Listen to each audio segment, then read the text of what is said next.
Hello friends, welcome to the study with Mayank. मैं हूं आपका मयंक। हम लोगों की यहां पर क्लास 6 NCERT पॉलिटी की MCQ सीरीज चल रही है।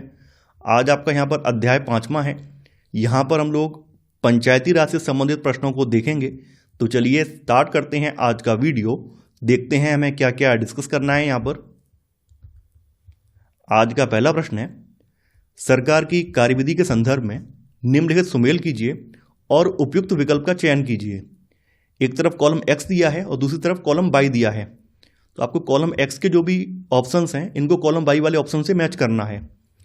स्थानीय प्रशासन, चराई क्षेत्र बनाने संबंधी निर्णय, राज्य सरकार, मध्य प्रदेश में एक ग्राम प्रशासन के अधिकारी को बोनस देने का निर्णय, संघ सरकार, नई मुद्रा जारी करने का निर्णय। देखिए, चराई क्षेत्र बनाने संबंधी निर्णय जो है ये स्थानीय प्रशासन के अंतर्गत आते हैं। तो यहां पर पहले का हो जाएगा ए वाला। एक ग्राम प्रशासनिक अधिकारी को बोनस देने का जो निर्णय है ये राज्य सरकार के अधीन आता है। तो यहां पर सेकंड का हो जाएगा बी वाला। देश में आर्थिक नीतियां बनाना, देश में मुद्रास्फीति को कंट्रोल करना, जीडीपी की ग्रोथ रेट को ध्यान में रखकर नीतियां तैयार करना, जीडीपी को कंट्रोल करना, ये सभी काम केंद्र सरकार के होते हैं, संघ सरकार के होते हैं। तो केंद्र सरकार जो है नई मुद्रा जारी करने का निर्णय लेती है। तो यहां पर आपका सही आंसर है ए वाला, यानी पहले का ए, दूसरे का बी और तीसरे का सी वाला। तो आंसर है आपका यहां पर ए वाला। दूसरा प्रश्न है, विकासखंड स्तर की पंचायत को रिक्त स्थान कहते हैं? जनपद पंचायत, जिला परिषद, पंचायत सभा, ग्राम पंचायत। विकासखंड स्तर की पंचायत को जनपद पंचायत या पंचायत समिति कहा जाता है। जैसा कि आप लोग जानते हैं, पंचायती राज व्यवस्था में ये मध्यवर्ती स्तर की पंचायत होती है। तो यहां पर आपका सही आंसर है ए वाला। तीसरा प्रश्न है, ग्राम सभा के बारे में निम्नलिखित कथनों में से कौन सा सही है? सभी ग्राम पंचायतों की विकास संबंधी योजनाओं का ग्राम सभा में पुनरीक्षण किया जाता है। ग्राम सभा सभी ग्राम पंचायतों को धनराशि के वितरण को नियमित करती है। यह जिले में सभी गांवों के सरपंचों की बैठक का स्थल है। ग्राम सभा का सचिव ग्राम सभा और ग्राम पंचायत की बैठक बुलाने तथा कार्यवाही का आलेख रखने के लिए उत्तरदायी होता है। देखिए, ग्राम पंचायत की बात करें तो हर क्षेत्र की अपनी एक ग्राम पंचायत होती है। यानी कि एक क्षेत्र होते हैं, क्षेत्र बटे हुए होते हैं, उनकी एक ग्राम पंचायत होती है। और उन ग्राम पंचायतों में कुछ पर्टिकुलर गांव हो सकता है, एक गांव हो या एक से ज़्यादा गांव हो, तो वो गांव आते हैं। तो केवल उस क्षेत्र विशेष की ग्राम पंचायत को अपने जो भी क्षेत्र में, क्षेत्राधिकार में जो जो गाँव आ रहे हैं उनसे संबंधित योजनाएं बनाने का अधिकार है, न कि सभी गाँव के संबंधित। तो यहाँ पर आपका पहला वाला गलत हो जाएगा। ऐसे यहाँ पर सेकंड वाला में भी सभी ग्राम लिखा हुआ है। यहाँ पे ग्राम सभा सभी ग्राम का नहीं, बल्कि जिस ग्राम पंचायत से संबंधित ग्राम सभा है उसी का निर्णय लेती है। तो यहाँ पर आपका बी वाला भी गलत हो जाएगा। सी वाला भी गलत है कि यह जिले में सभी गांव के सरपंचों की बैठक है। नहीं, सभी गांव के नहीं, बल्कि जिस ग्राम पंचायत की ग्राम सभा है उसी के कैंडिडेट इसमें बैठक में शामिल हो सकते हैं। तो यहाँ पर आपका सी वाला भी गलत हो जाएगा। यहाँ पर आपका डी वाला सही है कि ग्राम सभा का सचिव ग्राम सभा और ग्राम पंचायत की बैठक को बुलाता है और जो भी कार्यवाहियां होती हैं, जो भी आदेश वगैरह पारित होते हैं, जो भी चर्चाएं होती हैं, उन सब का रिकॉर्ड रखता है। तो यहां पर आपका डी वाला विकल्प सही है। तो आंसर है आपका यहां पर डी वाला। चौथा प्रश्न है, निम्नलिखित में से कौन सा एक ग्राम पंचायत का कार्य नहीं है? गांव के लोगों को रोजगार देने संबंधी सरकारी योजनाएं लागू करना, ग्राम पंचायत अपने पंचायत सचिव को चुनती है, गांव की बुनियादी सुविधाओं का निर्माण और रखरखाव, स्थानीय कर लगाना और इकट्ठा करना। तो ये ग्राम पंचायत जो है अपने क्षेत्र में या अपने ग्राम पंचायत वाले जो भी इलाके हैं उनमें जो सरकारी योजनाएं होती हैं उनको लागू कराती है। तो जैसे रोजगार संबंधी कोई योजना है उसको लागू कराने का काम ग्राम पंचायत का ही होता है। तो यहाँ पर आपका ए वाला सही है। ग्राम पंचायत अपना सचिव नहीं चुनती है, बल्कि सचिव की नियुक्ति जो है गवर्नमेंट के द्वारा होती है। ये नियुक्त किया जाता है, ना कि चुना जाता है। तो यहाँ पर आपका सेकंड वाला जो है गलत हो जाएगा। यहाँ पर आपका सी वाला सही है कि गांव की बुनियादी सुविधाओं का निर्माण और रखरखाव इसकी जिम्मेदारी ग्राम पंचायत की होती है। स्थानीय कर लगाने और उन्हें इकट्ठा करने की जिम्मेदारी भी ग्राम पंचायत की होती है। तो यहाँ पर आपका गलत वाला जो ऑप्शन है ये है बी वाला। पांचवा प्रश्न है, जनपद पंचायत के अंतर्गत कई जिला परिषद होते हैं, कई ग्राम पंचायतें होती हैं, कई नगरपालिका वार्ड होते हैं, कई ग्राम सभाएं होती हैं। देखिए, जैसा कि मैंने आपको बताया था, जनपद पंचायत जो है पंचायती राज व्यवस्था में मध्यवर्ती स्तर में आती है। यानी कि ये ग्राम पंचायतों के ऊपर होती है, यानी ब्लॉक लेवल पर ये होती है, मध्यवर्ती स्तर में आती है, और इसके नीचे जो है कई ग्राम पंचायतें होती हैं। तो यहां पर आपका सही आंसर है बी वाला। छठवां प्रश्न है, भारत में ग्राम पंचायत कितने वर्षों के कार्यकाल के लिए चुना जाता है? 4, 3, 5, 6। देखिए, भारत में ग्राम पंचायत जो है ये 5 वर्षों के कार्यकाल के लिए चुना जाता है। तो यहां पर आपका सही आंसर है सी वाला। 7वां प्रश्न है, निम्नलिखित में से कौन ग्राम पंचायत में चुनकर आते हैं और कार्य संभालते हैं? सरपंच, वार्ड के सदस्य, सचिव, ग्राम सभा सदस्य। आपको यहां पर सही विकल्प का चयन करना है। देखिए, जैसा कि आप लोग जानते हैं, एक ग्राम पंचायत जो है कई वार्डों में डिवाइड होती है और प्रत्येक वार्ड का एक प्रतिनिधि चुना जाता है जिसको वार्ड पंच कहा जाता है, जिसको वार्ड पंच या वार्ड का सदस्य कहा जाता है। इसके अलावा ग्राम पंचायत में उसका अध्यक्ष या मुखिया भी चुना जाता है, जिसको सरपंच या प्रधान भी कहते हैं, कहीं कहीं पर अध्यक्ष भी कहते हैं, कहीं पर मुखिया भी कहते हैं। तो सरपंच और वार्ड के जो सदस्य होते हैं इनका चुनाव होता है, ये लोग चुनकर आते हैं।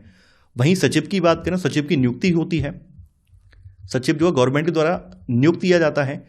और ग्राम सभा के सदस्यों की बात करें तो एक ग्राम पंचायत के अंतर्गत 18+ वाले जो वोटर होते हैं, ग्राम पंचायत वाली वोटर लिस्ट में 18+ एज के जो वोटर होते हैं वो सभी ग्राम सभा के सदस्य होते हैं।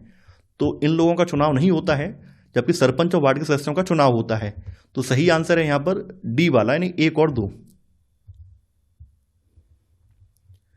8वां प्रश्न है, भारत में पंचायती राज प्रणाली के संबंध में निम्नलिखित में से कौन सा कथन सही है?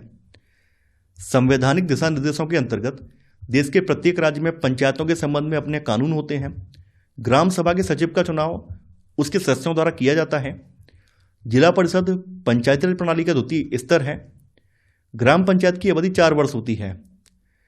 देखिए, यहां पर आपको बताना है कौन सा कथन सही है, यानी केवल एक विकल्प यहां सही है और बाद बाकी जो 3 विकल्प हैं ये गलत हैं।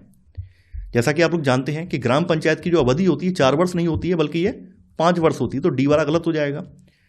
जिला परिषद की बात करें तो जिला परिषद पंचायती राज प्रणाली का द्वितीय स्तर नहीं है, बल्कि ये तृतीय स्तर है, सर्वोच्च या तृतीय स्तर इसको बोला जाता है। तो यहां पर आपका सी वाला भी गलत हो जाएगा। ग्राम सभा के सचिव का चुनाव नहीं होता है, बल्कि इसकी नियुक्ति होती है, यानी ये गवर्नमेंट के द्वारा नियुक्त किया जाता है। तो यहां पर आपका बी वाला भी गलत हो जाएगा। यहां पर आपका ए वाला सही है।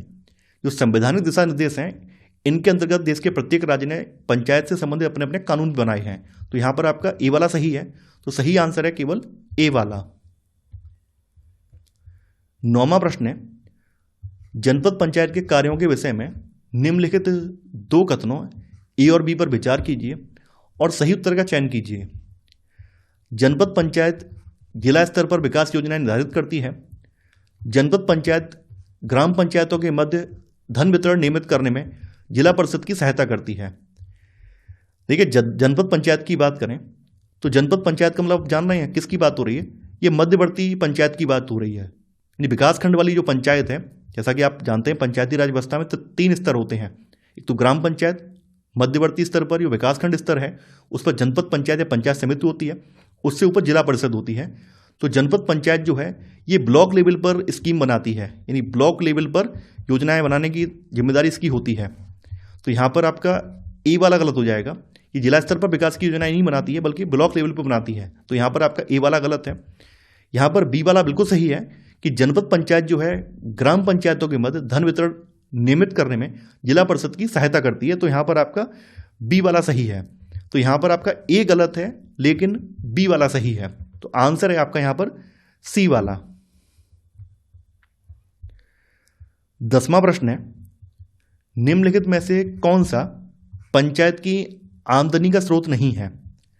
घरों एवं बाजारों पर लगाए जाने वाले कर, समुदाय के काम के लिए मिलने वाला दान, विभिन्न सरकारी विभागों के द्वारा चलाई गई योजनाओं की राशि, पंचायत सचिव की निजी संपत्ति पर किराया। देखिए, पंचायत की आमदनी के स्रोतों की बात करें तो घरों और बाजारों पर लगाए जाने वाले कर ये इसकी आमदनी के स्रोत में आते हैं।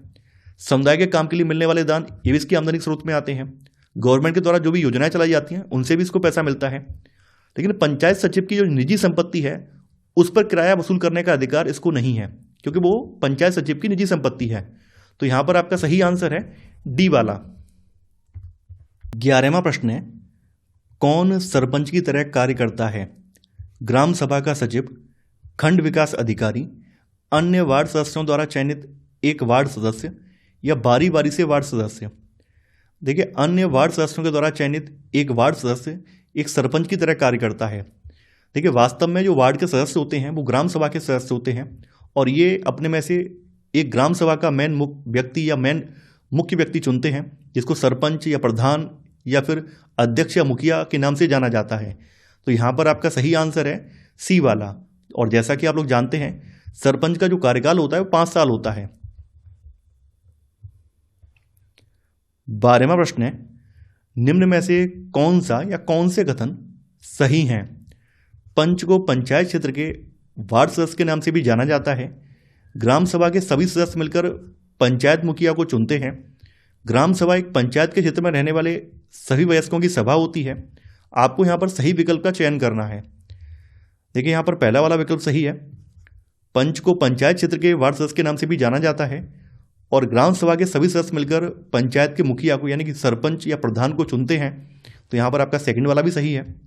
ग्राम सभा एक पंचायत के क्षेत्र में रहने वाले सभी वयस्कों की सभा होती है। तो यहाँ पर थर्ड वाला भी सही है, यानी 18 साल या 18 साल से ऊपर का कोई भी व्यक्ति जो ग्राम पंचायत की वोटर लिस्ट में आता है वो ग्राम सभा का मेंबर होता है।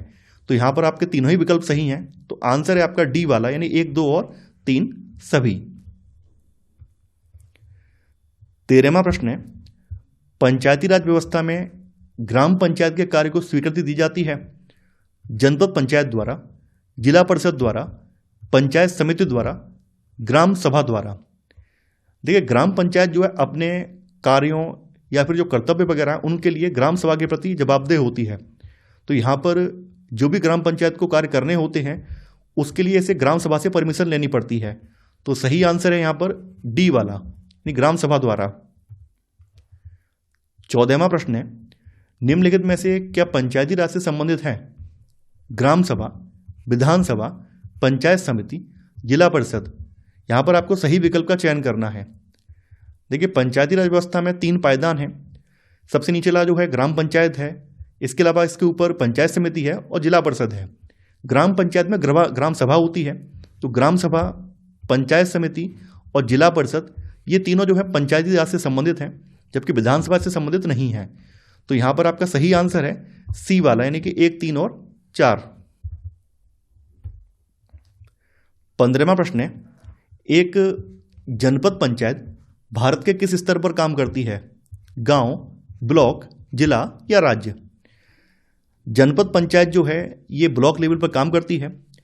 जैसा कि आप लोग जानते हैं, इसको विकास खंड स्तर जनपद पंचायत या पंचायत समिति के नाम से भी जाना जाता है और ये जो है इसके अधीन बहुत सारी ग्राम पंचायतें आती हैं।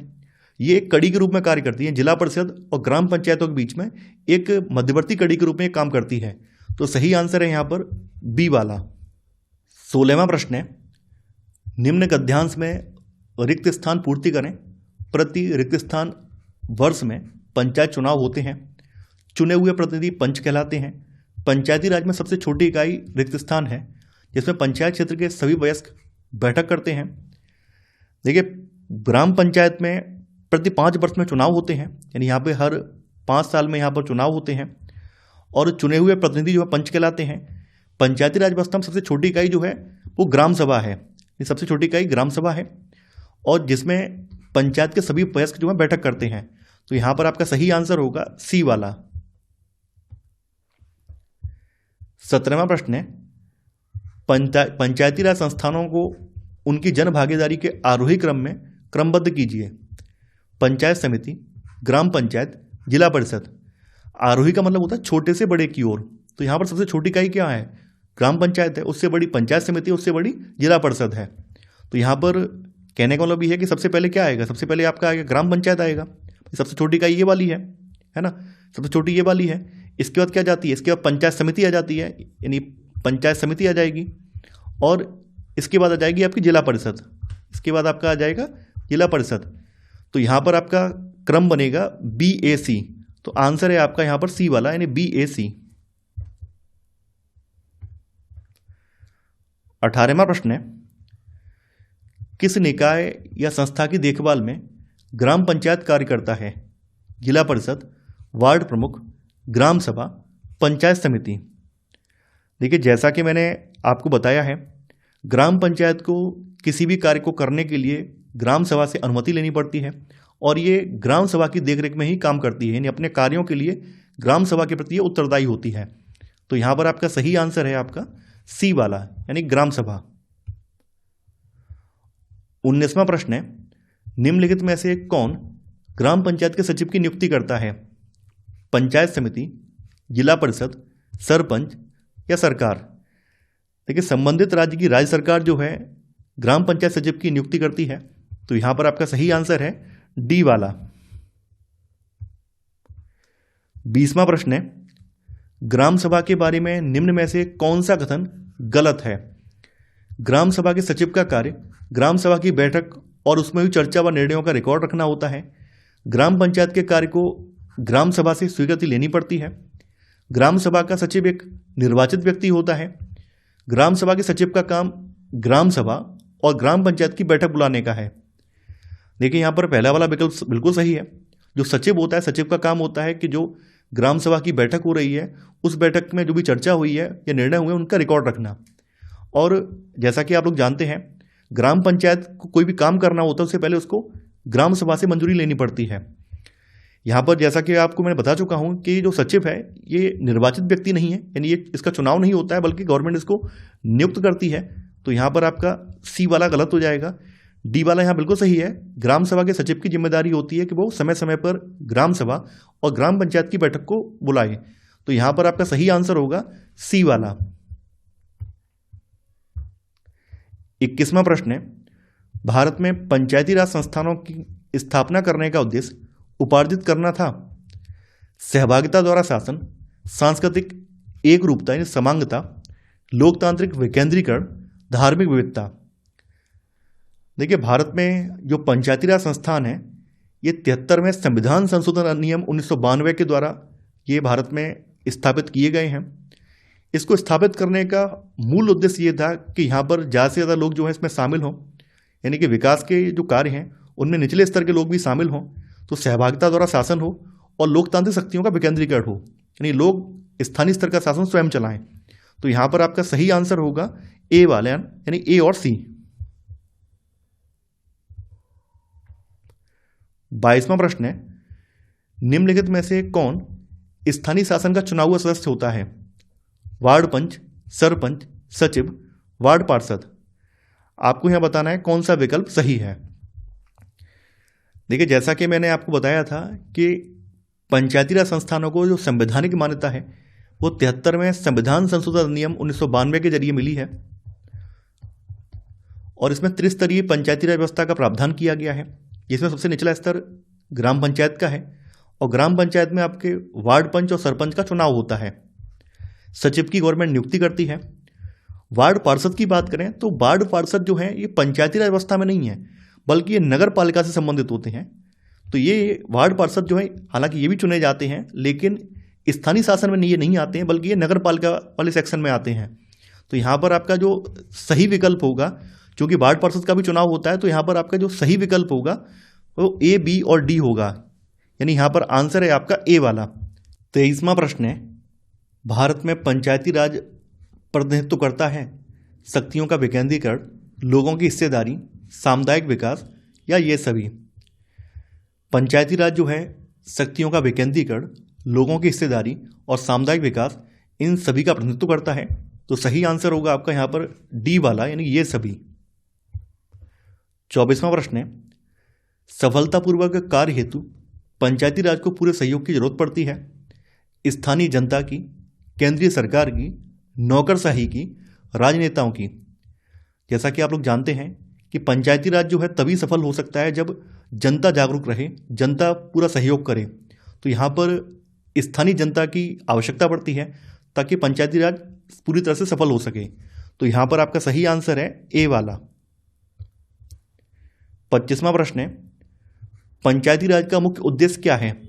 कृषि उत्पादन को बढ़ाना, रोजगार बढ़ाना, लोगों की राजनीतिक जागरूकता को बढ़ाना, लोगों को विकासमूलक प्रशासन में भागीदारी के योग्य बनाना। देखिए, पंचायती राज की जो मेन एम है वो यही है कि लोगों को विकासमूलक प्रशासन में भागीदारी के योग्य बनाना। तो यहाँ पर आपका सही आंसर है डी वाला। 26वां प्रश्न है, सरकार की पंचायती राज प्रणाली की प्रमुख विशेषताएं क्या हैं? इनमें सरकार की 3 श्रेणियां होती हैं। इसका लक्ष्य गांव को सामाजिक और आर्थिक न्याय प्रदान करना है। जिला परिषद में इसके सदस्य के रूप में कुछ सांसद होते हैं। इनमें से सभी सही हैं। देखिए, पहला वाला सही है।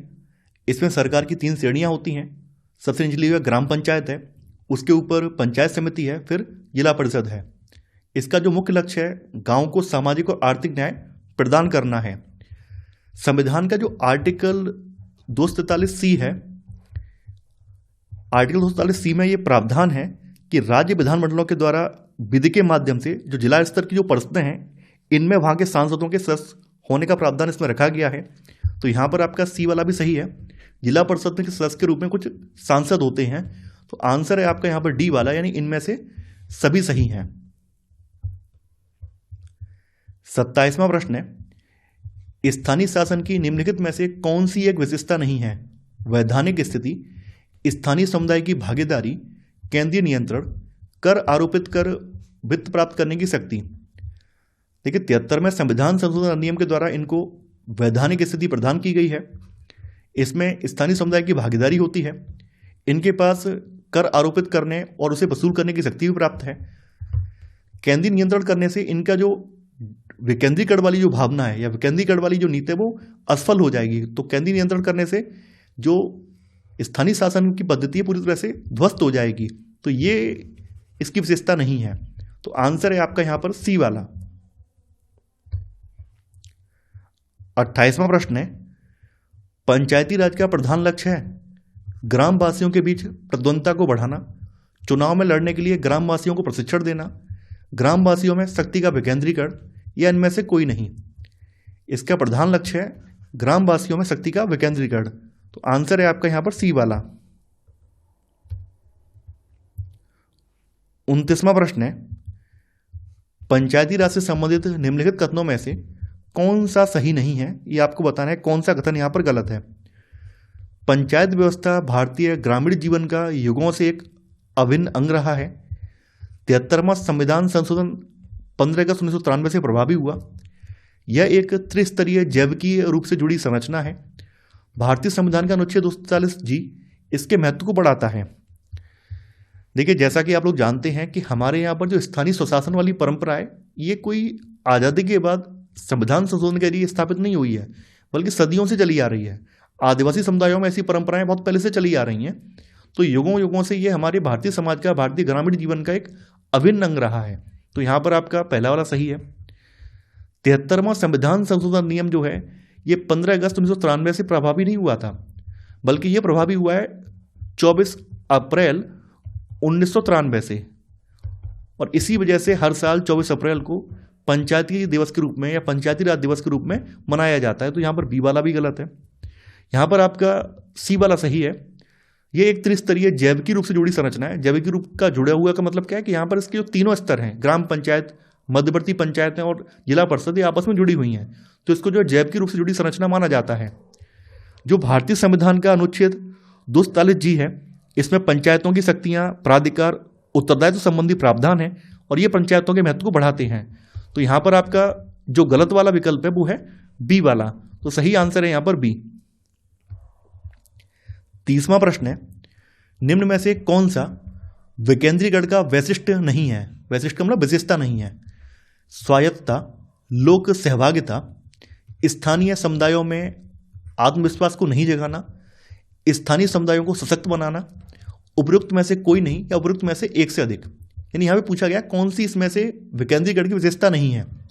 स्वायत्तता है, यानी कि यहाँ पर जो स्थानीय स्तर की जो पंचायतें हैं इनको कुछ ऐसे अधिकार देना ताकि ये अपना प्रशासन स्वयं चला सकें, तो स्वायत्तता देना है। जन सहभागिता पर आधारित है, यहाँ पर स्थानीय समुदायों को इसके जरिए सशक्त बनाया जा रहा है। तो ये सभी जो है विकेंद्रीकरण की विशेषताएं हैं। इसके जरिए स्थानीय समुदायों में आत्मविश्वास भी जाग रहा है कि हम अपना प्रशासन खुद चला सकते हैं, अपने लिए खुद से नीतियां डिसाइड कर सकते हैं। तो यहाँ पर आपका सी वाला इसकी विशेषता नहीं है। सी में है स्थानीय समुदायों में आत्मविश्वास को नहीं जगाना, ये गलत है। इसका उद्देश्य क्या है? स्थानीय समुदायों में आत्मविश्वास को जगाना, इसकी विशेषता है। तो यहां पर आपका सही आंसर है यहां पर सी वाला। 31वां प्रश्न है, निम्नलिखित क्षेत्रों में से किस एक में राज्य सरकार का स्थानीय इकाइयों पर नियंत्रण नहीं होता? नागरिकों की शिकायतें, आर्थिक मामले, विधि निर्माण, कार्मिकों के मामले।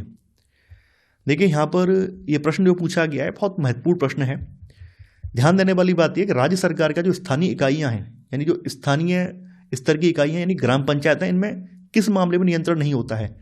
आर्थिक मामले में होता है, विधि निर्माण के मामले में होता है, कार्मिकों के मामले में, कार्मिकों का मतलब जो कर्मचारी वर्ग रखे जाते हैं उन सब मामलों में होता है। नागरिकों की शिकायतें जो होती हैं वो ग्राम सभा, ग्राम पंचायत मिलकर अपने स्तर पर हैंडल करती है, या फिर पंचायत के ऊपर की जो संरचनाएं जैसे कि ब्लॉक स्तर की पंचायतें हैं, जिला परिषद हैं, ये हैंडल करती हैं। इनका राज्य सरकार से कोई लेना देना नहीं होता है। तो यहां पर आपका सही आंसर है ए वाला। 32वां प्रश्न है, निम्न कथनों पर विचार कीजिए। कथन ए, स्थानीय स्तर पर ग्रामीण मामलों के प्रबंध में राजनीति का अंतःखेल कम हो गया है। कारण, संविधान के 73वें संशोधन के द्वारा ग्रामीण स्थानीय शासन संस्थाओं का पुनरुत्थान हो गया है। आपको यहां पर कोड का प्रयोग करके सही उत्तर का चयन करना है। देखिए ये सही बात है कि जब से 73वां संविधान संशोधन अधिनियम लागू हुआ है, जब से पंचायती राज व्यवस्था को संवैधानिक मान्यता प्रदान की गई है, तब से जो ग्रामीण मामले हैं जहां पर पहले गुंडागर्दी चलती थी, लोगों की मनमानी चलती थी, कुछ ऐसे डोमिनेंट टाइप के लोग होते थे जो अपना प्रभुत्व समझते थे कि भाई पूरे गांव पे हमारा ही अधिकार है, तो उन लोगों का कहीं ना कहीं राजनीतिक अंतःखेल कम हो गया है। तो यहां पर आपका कथन ए भी सही है और कारण भी सही है। तो यहां पर आपका आंसर है ए। ये दोनों ए और आर सही हैं और आर ए का सही स्पष्टीकरण है। तो आंसर है यहां पर ए वाला।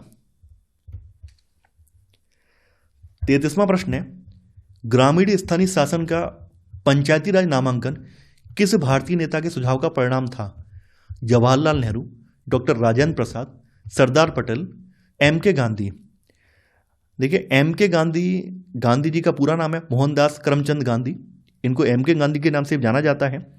जैसा कि मैंने बताया था कि महात्मा गांधी ने ग्राम स्वराज का कॉन्सेप्ट दिया था, ग्राम स्वराज का इनका कॉन्सेप्ट था, और महात्मा गांधी ने ही इसका पंचायती राज के रूप में नामांकन किया था। ये ग्रामीण स्थानीय शासन का जो पंचायती राज नामांकन है, ये महात्मा गांधी के सुझाव का परिणाम था।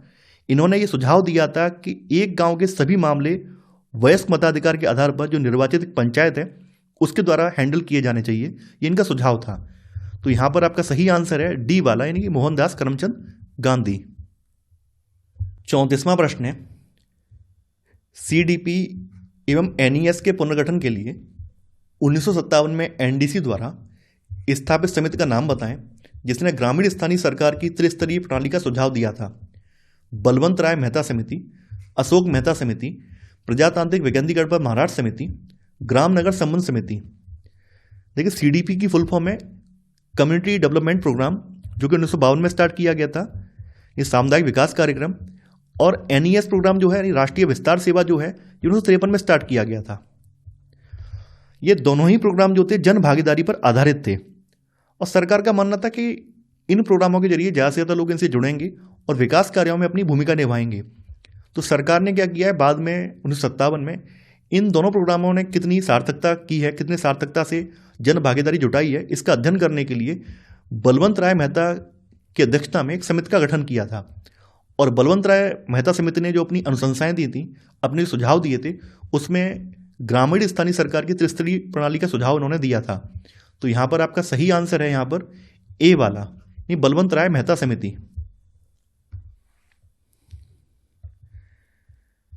35वां प्रश्न है, भारत में त्रिस्तरीय पंचायती राज व्यवस्था की सिफारिश थी अशोक मेहता समिति, बलवंत राय मेहता समिति ने, जीवी के राव समिति ने, एल.एम. सिंघवी समिति ने। देखिए ये बलवंत राय मेहता समिति ने ये सुझाव दिया था, और जैसा कि मैं आपको बता चुका हूं, बलवंत राय मेहता समिति जो 1957 में गठित की गई थी। अशोक मेहता समिति जो है 1977 में गठित की गई है, 1977 में गठित की गई है। जो आपकी जीवी के राव समिति है, जीवी के राव 1985 में गठित की गई है 1985 में, और 1986 में एल.एम. सिंघवी समिति गठित की गई है।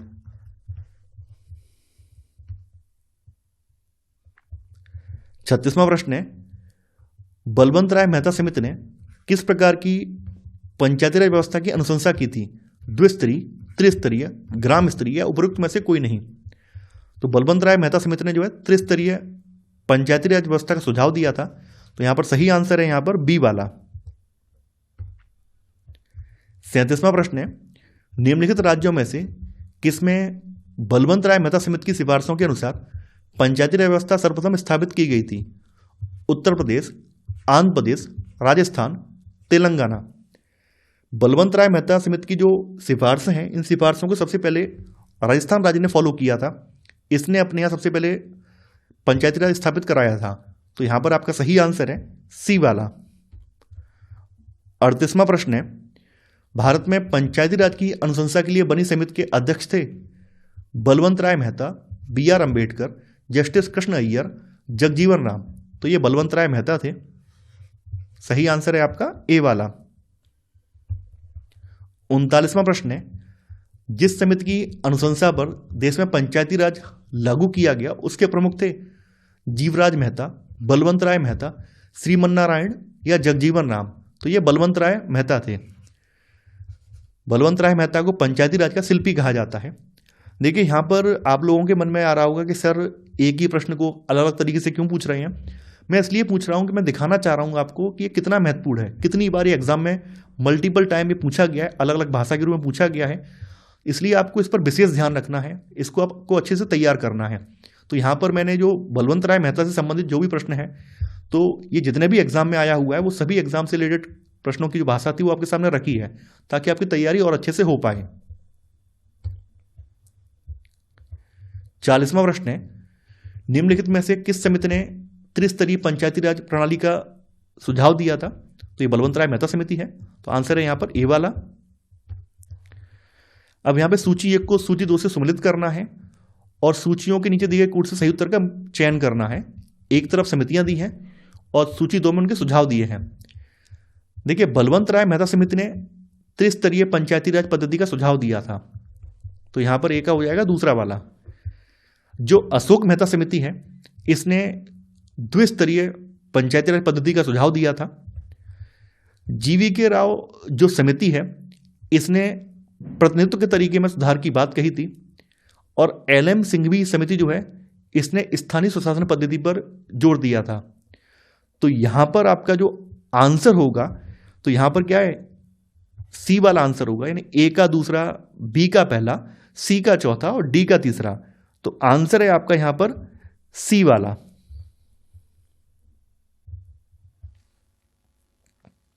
बयालीसवां प्रश्न है, देखिए वही प्रश्न फिर से आ गया।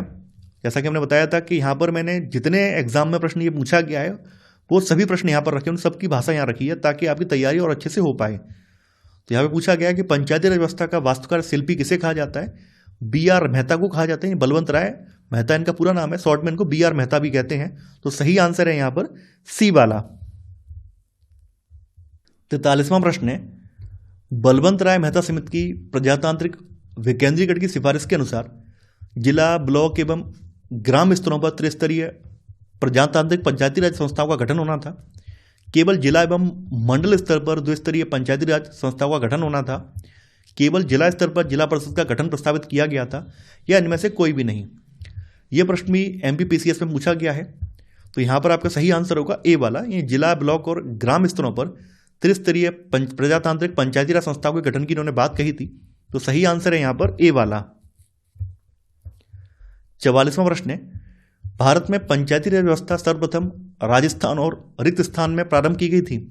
हरियाणा, गुजरात, उत्तर प्रदेश, आंध्र प्रदेश। पंचायती राज व्यवस्था को स्थापित करने वाला पहला राज्य राजस्थान था और दूसरा राज्य जो है आंध्र प्रदेश था। तो सही आंसर है यहां पर डी वाला।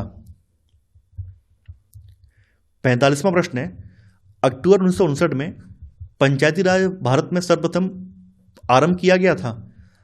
राजस्थान में, तमिलनाडु में, केरल में, कर्नाटक में। देखिए 2 अक्टूबर 1959 को भारत के पहले प्रधानमंत्री पंडित जवाहरलाल नेहरू ने राजस्थान के नागौर में पंचायती राज का शिलान्यास किया था। तो यहां पर आपका सही आंसर है ए वाला, यानी राजस्थान में। 46वां प्रश्न है, प्रथम पंचायती राज व्यवस्था का उद्घाटन पंडित जवाहरलाल नेहरू द्वारा 2 अक्टूबर 1959 को किया गया था? साबरमती में, वर्धा में, नागौर में, सीकर में? तो ये राजस्थान के नागौर में किया गया था, तो सही आंसर है यहां पर सी वाला। 47वां प्रश्न है, वह राज्य जिसने सबसे पहले पंचायती राज स्वीकार किया था? उत्तर प्रदेश, बिहार, गुजरात, राजस्थान? तो राजस्थान ने इसको सबसे पहले एक्सेप्ट किया था, तो सही आंसर है यहां पर डी वाला। 48वां प्रश्न है, भारत में पंचायती राज प्रणाली का शुभारंभ कब और कहां हुआ? 5 जुलाई 1957 फैजाबाद यूपी, 2 अक्टूबर 1959 नागौर राजस्थान, 14 नवंबर 1959 अहमदाबाद गुजरात, 3 दिसंबर 1960 भोपाल एमपी? तो ये 2 अक्टूबर 1959 नागौर राजस्थान है, तो यहां पर आपका सही आंसर है बी वाला। 49वां प्रश्न है, जिस समिति ने लोकतांत्रिक विकेंद्रीकरण और पंचायती राज की सिफारिश की, उसका सभापति कौन था? के.एम. पनिक्कर, एच.एन. कुंजरू, महात्मा गांधी, बलवंत राय मेहता? तो ये बलवंत राय मेहता समिति ने इसकी अनुशंसा की थी और बलवंत राय मेहता इसके सभापति थे, तो सही आंसर है यहां पर डी वाला। 50वां प्रश्न है, विकेंद्रीकरण प्रणाली की सिफारिश किसने की थी? सी राजगोपालाचारी, जे.बी. कृपलानी, बलवंत राय मेहता, दिनेश गोस्वामी? देखिए यहां पर आप देख पा रहे हैं फिर से भाषा चेंज हो गई है, कहीं भी पंचायती राज का नाम नहीं लिया गया है, लेकिन ये पूरी तरह से पंचायती राज की तरफ ही इशारा किया गया है। विकेंद्रीकरण का मतलब है लोकतांत्रिक व्यवस्था का विकेंद्रीकरण करना, तो लोकतांत्रिक व्यवस्था के विकेंद्रीकरण की जो सिफारिश थी ये बलवंत राय मेहता ने की थी, या बलवंत राय मेहता की समिति ने की थी, तो यहां पर आपका सही आंसर है सी वाला। 51वां प्रश्न है, पंचायती राज की अनुशंसा किसने की? भारत सरकार अधिनियम 1935, क्रिप्स मिशन 1942, भारत का स्वतंत्रता अधिनियम 1947, बलवंत राय मेहता समिति की रिपोर्ट 1957? तो ये आंसर है आपका डी वाला, यानी बलवंत राय मेहता समिति की रिपोर्ट 1957। 52वां प्रश्न है, त्रिस्तरीय पंचायती राज प्रणाली स्थापित करने की अनुशंसा सर्वप्रथम किसके द्वारा की गई थी? तो यहां पर बलवंत राय मेहता ने की थी, तो आंसर है आपका सी वाला। 53वां प्रश्न है, निम्नलिखित में से कौन सी एक समिति पंचायती राज संस्था से संबंधित नहीं है? पी.वी.एन. राव समिति, एल.एम. सिंघवी समिति, अशोक मेहता समिति, बलवंत राय मेहता समिति? देखिए ये जो एल.एम. सिंघवी समिति है ये पंचायती राज से संबंधित है, अशोक मेहता भी पंचायती राज से संबंधित है, बलवंत राय भी पंचायती राज से संबंधित है। जो आपकी पी.वी.एन. राव जो समिति है ये संबंधित नहीं है, तो यहां पर आपका सही आंसर है ए वाला। 54वां प्रश्न है, सूची 1 के साथ सूची 2 को मिलाइए और सूचियों के नीचे दिए गए कूट की सहायता से सही उत्तर का चयन कीजिए। सूची 1 में पंचायती राज समितियां दी गई हैं और सूची 2 में उनका वर्ष दिया गया है। C.H. हनुमंता राव, देखिए C.H. जो हनुमंता राव समिति है ये 1984 में गठित की गई थी, 1984 में, यानी इसका है तीसरा। मैं नंबरिंग लिखते जा रहा हूं। जो आपकी जी.वी.के. राव समिति है ये 1985 में गठित की गई थी, इसका है पहला। अशोक मेहता समिति जो है, अशोक मेहता समिति का गठन 1977 में हुआ है, लेकिन इसने अपनी रिपोर्ट 1978 में सबमिट की थी। कई बार इस तरह से प्रश्न भी पूछ लिए जाएंगे कि रिपोर्ट मान लीजिए बाद में आई है तो उन्होंने रिपोर्ट वाला साल लिख दिया है, रिपोर्ट कब आई है उसका साल लिख दिया है, तो आपको कंफ्यूज नहीं होना है। आपको ये नहीं सोचना है कि सर ने तो 1977 बताया था लेकिन यहाँ 78 पूछ लिया है। 77 में समिति गठित की गई है और 78 में इसने रिपोर्ट दी है, ये आपको ध्यान रखना है, इतना कॉमन सेंस आपको यूज करना है। तो इसका 5वां हो जाएगा। जो आपकी एल.एम.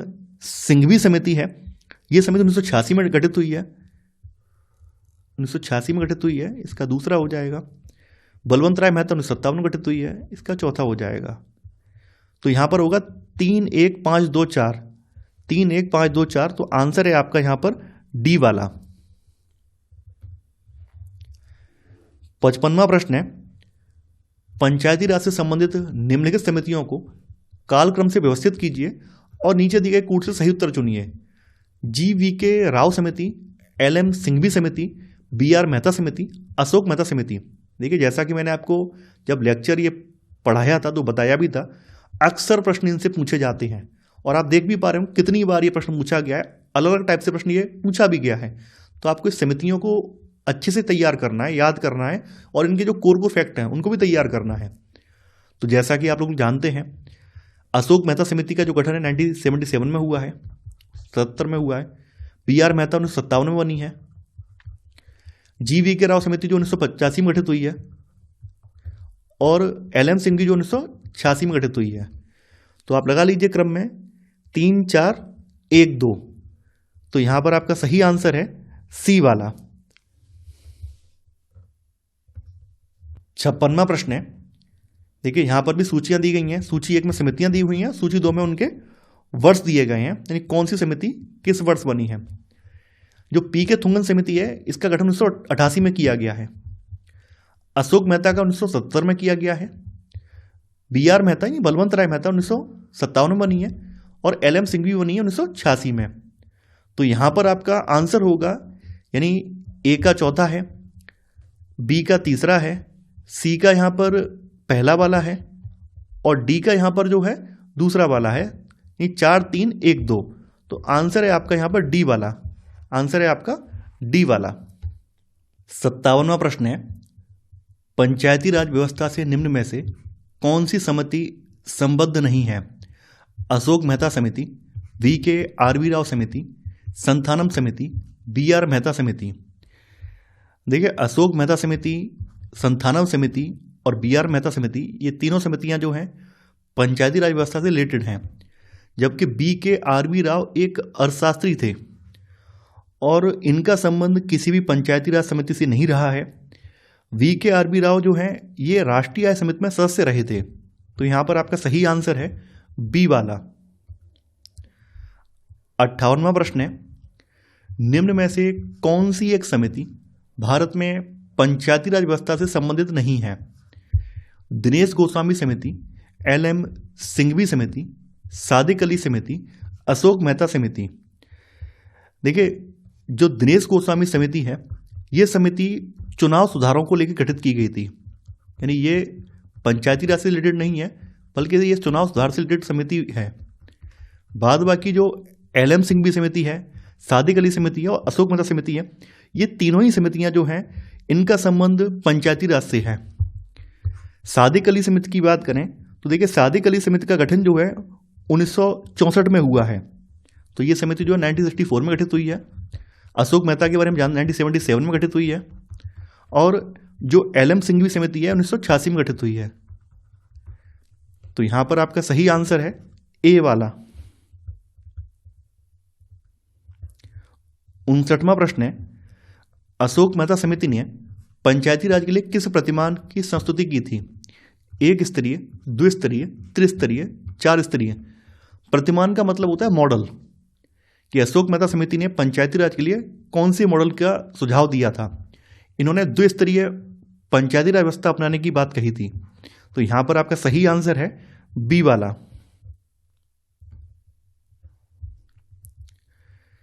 60वां प्रश्न है। अशोक मेहता समिति ने निम्नलिखित की सिफारिश की। पंचायती राज की त्रिस्तरीय सरकार, पंचायती राज की द्विस्तरीय सरकार, पंचायती राज की एकल स्तरीय सरकार, पंचायती राज की बहुस्तरीय सरकार। इन्होंने जो है पंचायती राज की द्विस्तरीय सरकार की सिफारिश की थी। तो सही आंसर है B वाला। 61वां प्रश्न है। निम्नलिखित में से किस समिति या आयोग ने न्याय पंचायतों के गठन की सिफारिश की थी। बलवंत राय मेहता समिति, अशोक मेहता समिति, GVK राव समिति, सरकारिया आयोग। अशोक मेहता समिति ने न्याय पंचायतों के गठन की सिफारिश की थी। इन्होंने कहा था कि विकास पंचायत से अलग न्याय पंचायतों का गठन होना चाहिए, जिसका अध्यक्ष एक न्यायाधीश हो। तो ये अशोक मेहता ने सिफारिश की थी। तो यहां पर आपका सही आंसर है B वाला। 62वां प्रश्न है। निम्नलिखित में से किस कमेटी या आयोग ने न्याय पंचायत बनाने की सिफारिश की थी। बलवंत राय मेहता समिति, Ashok Mehta committee, GVK Rao committee, सरकारी आयोग, या उपयुक्त में से कोई नहीं, या उपयुक्त में से एक से अधिक। तो ये अशोक मेहता कमेटी ने सिफारिश की थी। तो सही आंसर है यहां पर B वाला। 63वां प्रश्न है। हमारे संविधान के किस भाग में 3 सोपानों में पंचायतें बनाने की परिकल्पना की गई है। भाग 9, भाग 10, भाग 11, भाग 12। देखिए जैसा कि आप लोग जानते हैं 73वें संविधान संशोधन अधिनियम 1992 के जरिए हमारे संविधान में एक नया भाग 9 पंचायत के रूप में जोड़ा गया और भाग 9 में 3 सोपानों में पंचायत बनाने की परिकल्पना की गई है। भाग 9 का जो अनुच्छेद 243B है, इसमें प्रत्येक राज्य में ग्राम, मध्यवर्ती और जिला स्तर पर पंचायतों के गठन का प्रावधान इसमें किया गया है। तो यहां पर आपका सही आंसर है ए वाला। 64वां प्रश्न है, पंचायती राज की त्रिस्तरीय प्रणाली में आते हैं ग्राम पंचायत, पंचायत समिति, ब्लॉक समिति, ग्राम पंचायत, ब्लॉक समिति, जिला परिषद, ब्लॉक समिति, जिला परिषद, पंचायत समिति, ग्राम पंचायत, क्षेत्र पंचायत समिति, जिला परिषद। देखिए इसमें ग्राम पंचायत, क्षेत्र पंचायत समिति और जिला परिषद इसमें आते हैं, तो सही आंसर है यहां पर डी वाला। 65वां प्रश्न है, निम्नलिखित में से किसका निर्माण पंचायती राज व्यवस्था के तहत हुआ था? खाप पंचायत, जाति पंचायत, ग्राम पंचायत, जन पंचायत, या उपरोक्त में से कोई नहीं, या उपरोक्त में से एक से अधिक। तो ग्राम पंचायतों का गठन पंचायती राज व्यवस्था के तहत हुआ है, तो यहां पर आपका सही आंसर है सी वाला। 66वां प्रश्न है, निम्नलिखित में से कौन संविधान के 73वें संविधान संशोधन में सम्मिलित हैं? जिला पंचायत, क्षेत्र पंचायत, ग्राम पंचायत, नगर पंचायत। आपको यहाँ पर कूट की सहायता से सही उत्तर का चयन करना है। देखिए जिला पंचायत, क्षेत्र पंचायत और ग्राम पंचायत ये 73वें संविधान संशोधन में सम्मिलित हैं, जबकि नगर पंचायत वाला जो प्रावधान है ये 74वें संविधान संशोधन के तहत आता है, न कि 73वें में। तो यहाँ पर आपका सही आंसर है बी वाला, यानी केवल 1, 2 और 3। 67वां प्रश्न है, एक क्षेत्र पंचायत का क्षेत्र निर्धारित किया जाता है राज्य चुनाव आयोग द्वारा, राज्य सरकार द्वारा, मंडल के आयुक्त द्वारा, जनपद के जिलाधिकारी द्वारा। तो देखिए ये क्षेत्र जो है राज्य सरकार के द्वारा निर्धारित किया जाता है। अनुच्छेद 243C के तहत राज्य विधानमंडल द्वारा बनाई गई विधि के अनुसार राज्य सरकार ये क्षेत्र निर्धारित करती है। तो यहां पर आपका सही आंसर है बी वाला। 68वां प्रश्न है, निम्नलिखित राज्यों में से किस में पंचायती राज संस्था नहीं है? असम, केरल, नागालैंड, त्रिपुरा। देखिए मैंने आपको बताया था कि अनुच्छेद 243M के तहत जो आपका संविधान का भाग 9 है, यानी पंचायत है, तो ये कुछ क्षेत्रों और राज्यों पर लागू नहीं होता है। तो इसके बारे में हमने पहले पढ़ा था, आर्टिकल 243M में पढ़ा था कि ये नागालैंड, मेघालय, मिजोरम राज्य पर लागू नहीं होता है, क्योंकि इन तीनों राज्यों में जनजातीय परिषदों और ग्राम परिषदों का अस्तित्व है। इस वजह से पंचायती राज वाले प्रावधान यहाँ लागू नहीं होते हैं। तो यहाँ पर आपका जो सही आंसर है वो है नागालैंड। तो आंसर है आपका यहाँ पर सी वाला। 69वां प्रश्न है, सूची 1 को सूची 2 से सम्मिलित करना है। सूची 1 में पंचायत समितियों के नाम दिए गए हैं, सूची 2 में भारत के संबंधित प्रांतों के नाम दिए गए हैं।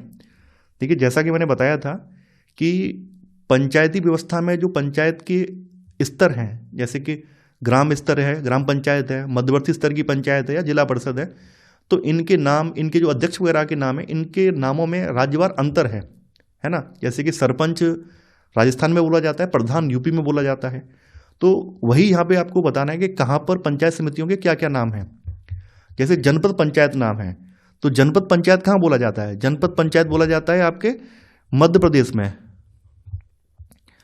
क्षेत्र पंचायत आपका बोला जाता है यूपी में, तालुका परिषद आपका बोला जाता है गुजरात में, और आंचलिक परिषद बोला जाता है पश्चिम बंगाल में। तो यहां पर आपका आंसर होगा आपका सी वाला, ये 3, 4, 2, 1।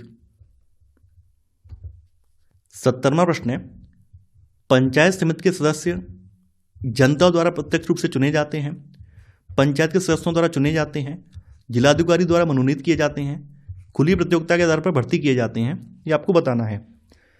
देखिए जैसा कि आप लोग जानते हैं, पंचायत समिति त्रिस्तरीय पंचायती राज प्रणाली का मध्यवर्ती स्तर है और इसके सदस्य संविधान के अनुच्छेद 243C2 के तहत प्रत्यक्ष रूप से जनता के द्वारा निर्वाचित किए जाते हैं। यानी इसके सदस्यों को निर्वाचित करने का प्रावधान जो है आर्टिकल 243C2 में है और ये जनता के द्वारा प्रत्यक्ष रूप से चुने जाते हैं। तो यहां पर आपका सही आंसर है ए वाला। 71वां प्रश्न है, पंचायती राज प्रणाली में पंचायत समिति गठित होती है ग्राम स्तर पर, खंड स्तर पर, जिला स्तर पर, राज्य स्तर पर। ये देखिए खंड या फिर ब्लॉक स्तर पर गठित होती है। तो यहां पर आपका सही आंसर है बी वाला।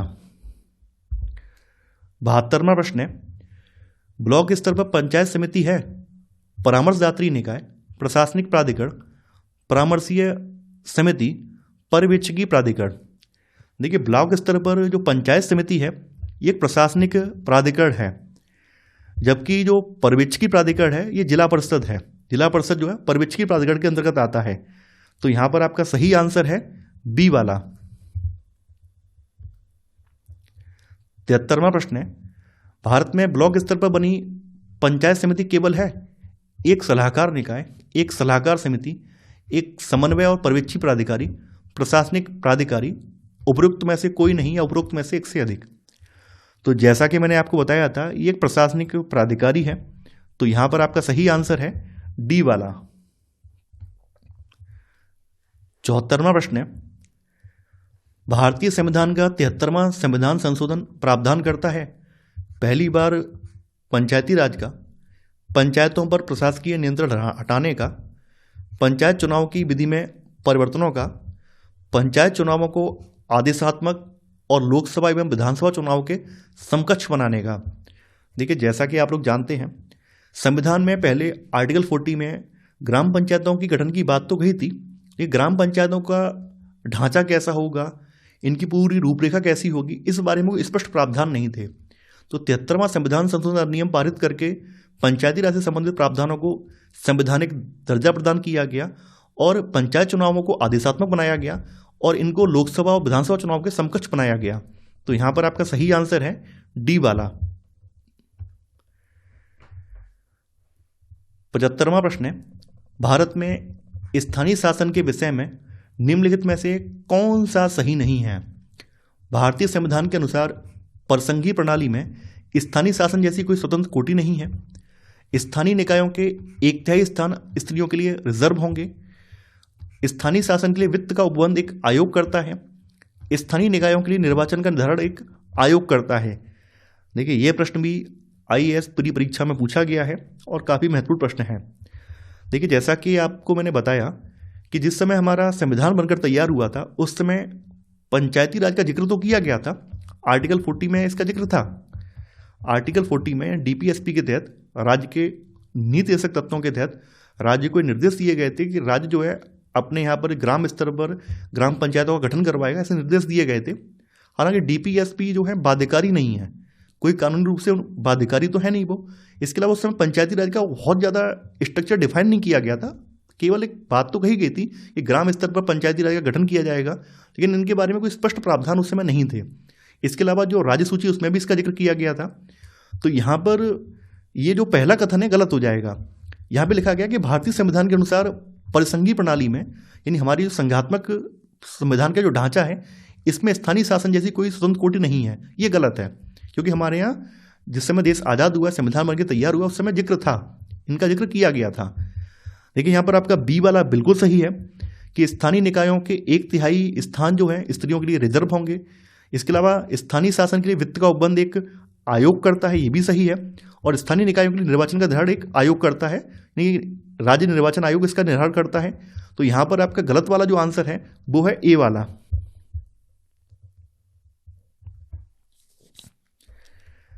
76वां प्रश्न है, राज्य निर्वाचन आयोग के निम्न कार्यों पर विचार कीजिए और नीचे दिए गए कूट का प्रयोग करते हुए सही उत्तर का चयन कीजिए। राज्य के पंचायतों एवं नगरपालिकाओं के चुनावों के लिए मतदाता सूचियों को तैयार करता है। राज्य की पंचायतों एवं नगरपालिकाओं के लिए निर्वाचन करवाता है। राज्यपाल के निर्देशनों के अनुरूप पंचायतों एवं नगरपालिकाओं के अतिरिक्त अन्य निकायों के लिए निर्वाचन करवाता है। भारत के निर्वाचन आयोग द्वारा सौंपे गए मतदाता सूचियों को तैयार करने और निर्वाचन करवाने का कार्य करता है। देखिए ये प्रश्न जो है मोस्ट इंपॉर्टेंट कैटेगरी में आप रखिए, क्योंकि ये आपके IAS परीक्षा के लेवल का प्रश्न है जो कि RAS प्री एग्जाम में पूछा गया है। और थोड़ा सा ये प्रश्न अगर आप ध्यान से पढ़ेंगे तो आपके दिमाग के जो चक्षु हैं वो खुल जाएंगे कि इसमें कहा क्या गया है। इसमें ये कहा गया है कि जो आपका राज्य निर्वाचन आयोग है, एक तो राज्य निर्वाचन आयोग का काम ये है कि पंचायत और नगरपालिकाओं के चुनाव करवाए, उनकी मतदाता सूची तैयार करवाए। एक तो काम उसे सौंपा गया है 73वें और 74वें संविधान संशोधन अधिनियम के जरिए। इसके अलावा तीसरे चौथे में कहा गया है कि राज्यपाल के निर्देश पर कुछ और अतिरिक्त काम भी कर सकता है, या फिर भारत का निर्वाचन आयोग को कोई काम सौंपे तो वो काम भी ये कर सकता है। तो एक बात स्पष्ट रूप से जान लीजिए, जो राज्य निर्वाचन आयोग है इसको लेकर 73वां और 74वां संविधान संशोधन जो हुआ है उसमें ये बात स्पष्ट रूप से कही गई है, इसका काम क्या है, पंचायत और नगर पालिका के चुनाव होंगे उनकी मतदाता सूची तैयार करवाएगा और पंचायत और नगर पालिकाओं के चुनाव करवाएगा। इसके अलावा इसका और कोई काम नहीं है। न ही राज्यपाल इसको कोई और काम करने के निर्देश दे सकता है और न ही भारत का निर्वाचन आयोग इसको कोई निर्देश दे सकता है। तो यहाँ पर आपका 1 और 2 सही है, 3 और 4 यहाँ पर गलत हो जाएगा। तो आंसर है आपका यहाँ पर ए वाला, यानी 1 और 2।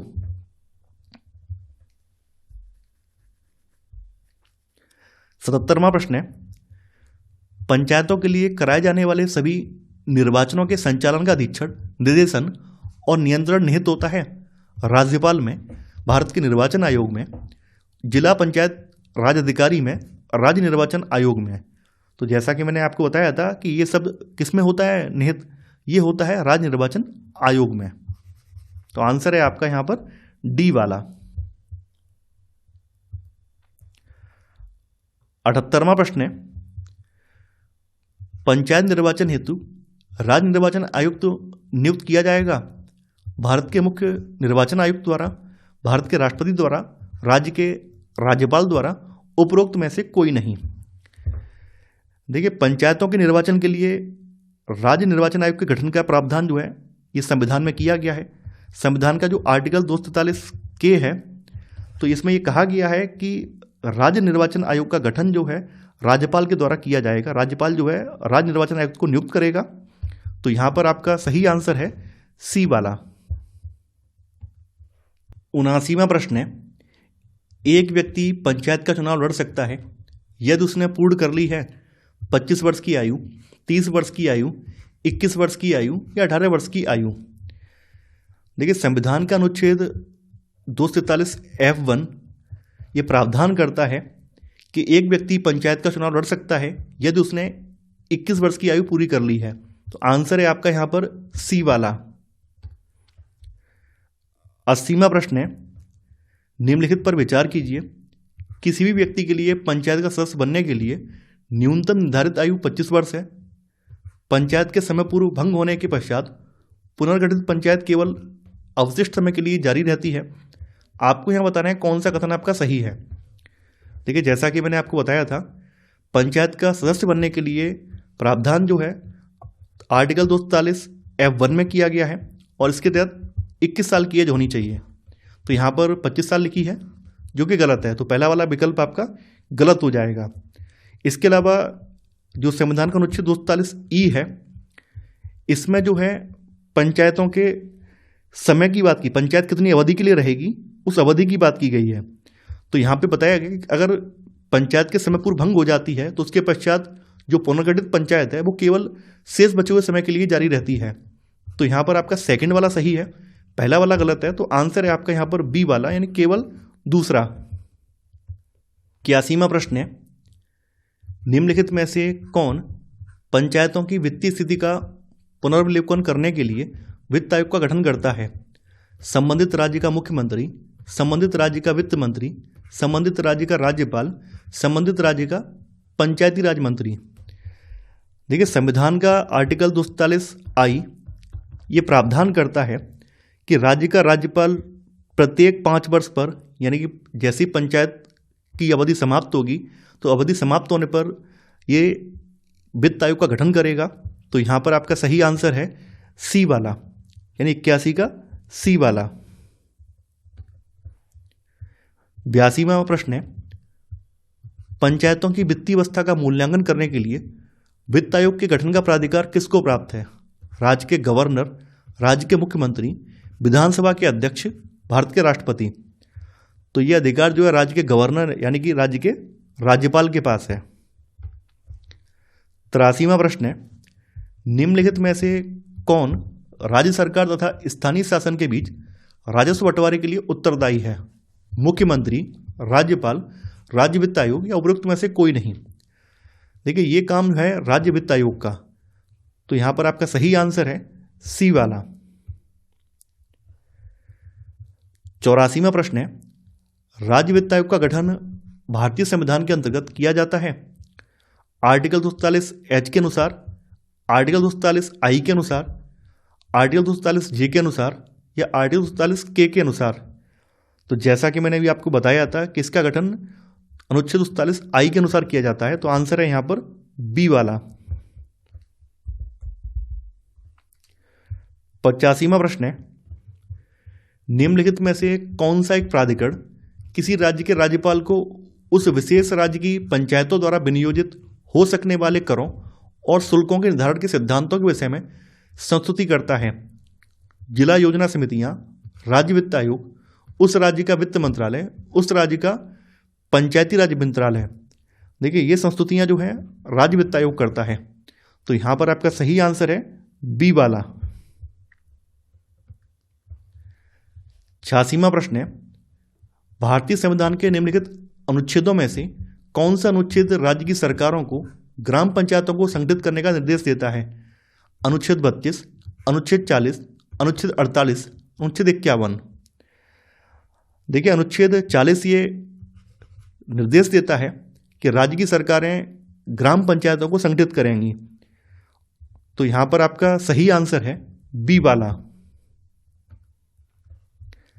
87वां प्रश्न है, भारतीय संविधान का अनुच्छेद 40 राज्य को सार्थक कदमों हेतु परामर्श देता है।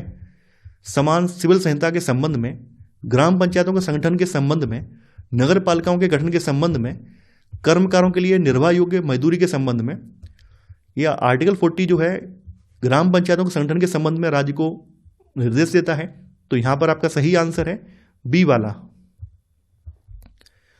88वां प्रश्न है, पंचायती राज को रिक्त स्थान के अंतर्गत स्वशासन की इकाई के रूप में संगठित किया गया है। भारतीय संविधान के मूल अधिकारों से, भारतीय संविधान की प्रस्तावना से, राज्य के नीति तत्वों से, भारतीय संविधान के 73वें संशोधन, संविधान संशोधन से। देखिए पंचायती राज को भारतीय संविधान के 73वें संशोधन से जो है स्वशासन की इकाई के रूप में संगठित किया गया है, तो यहां पर आपका सही आंसर है डी वाला।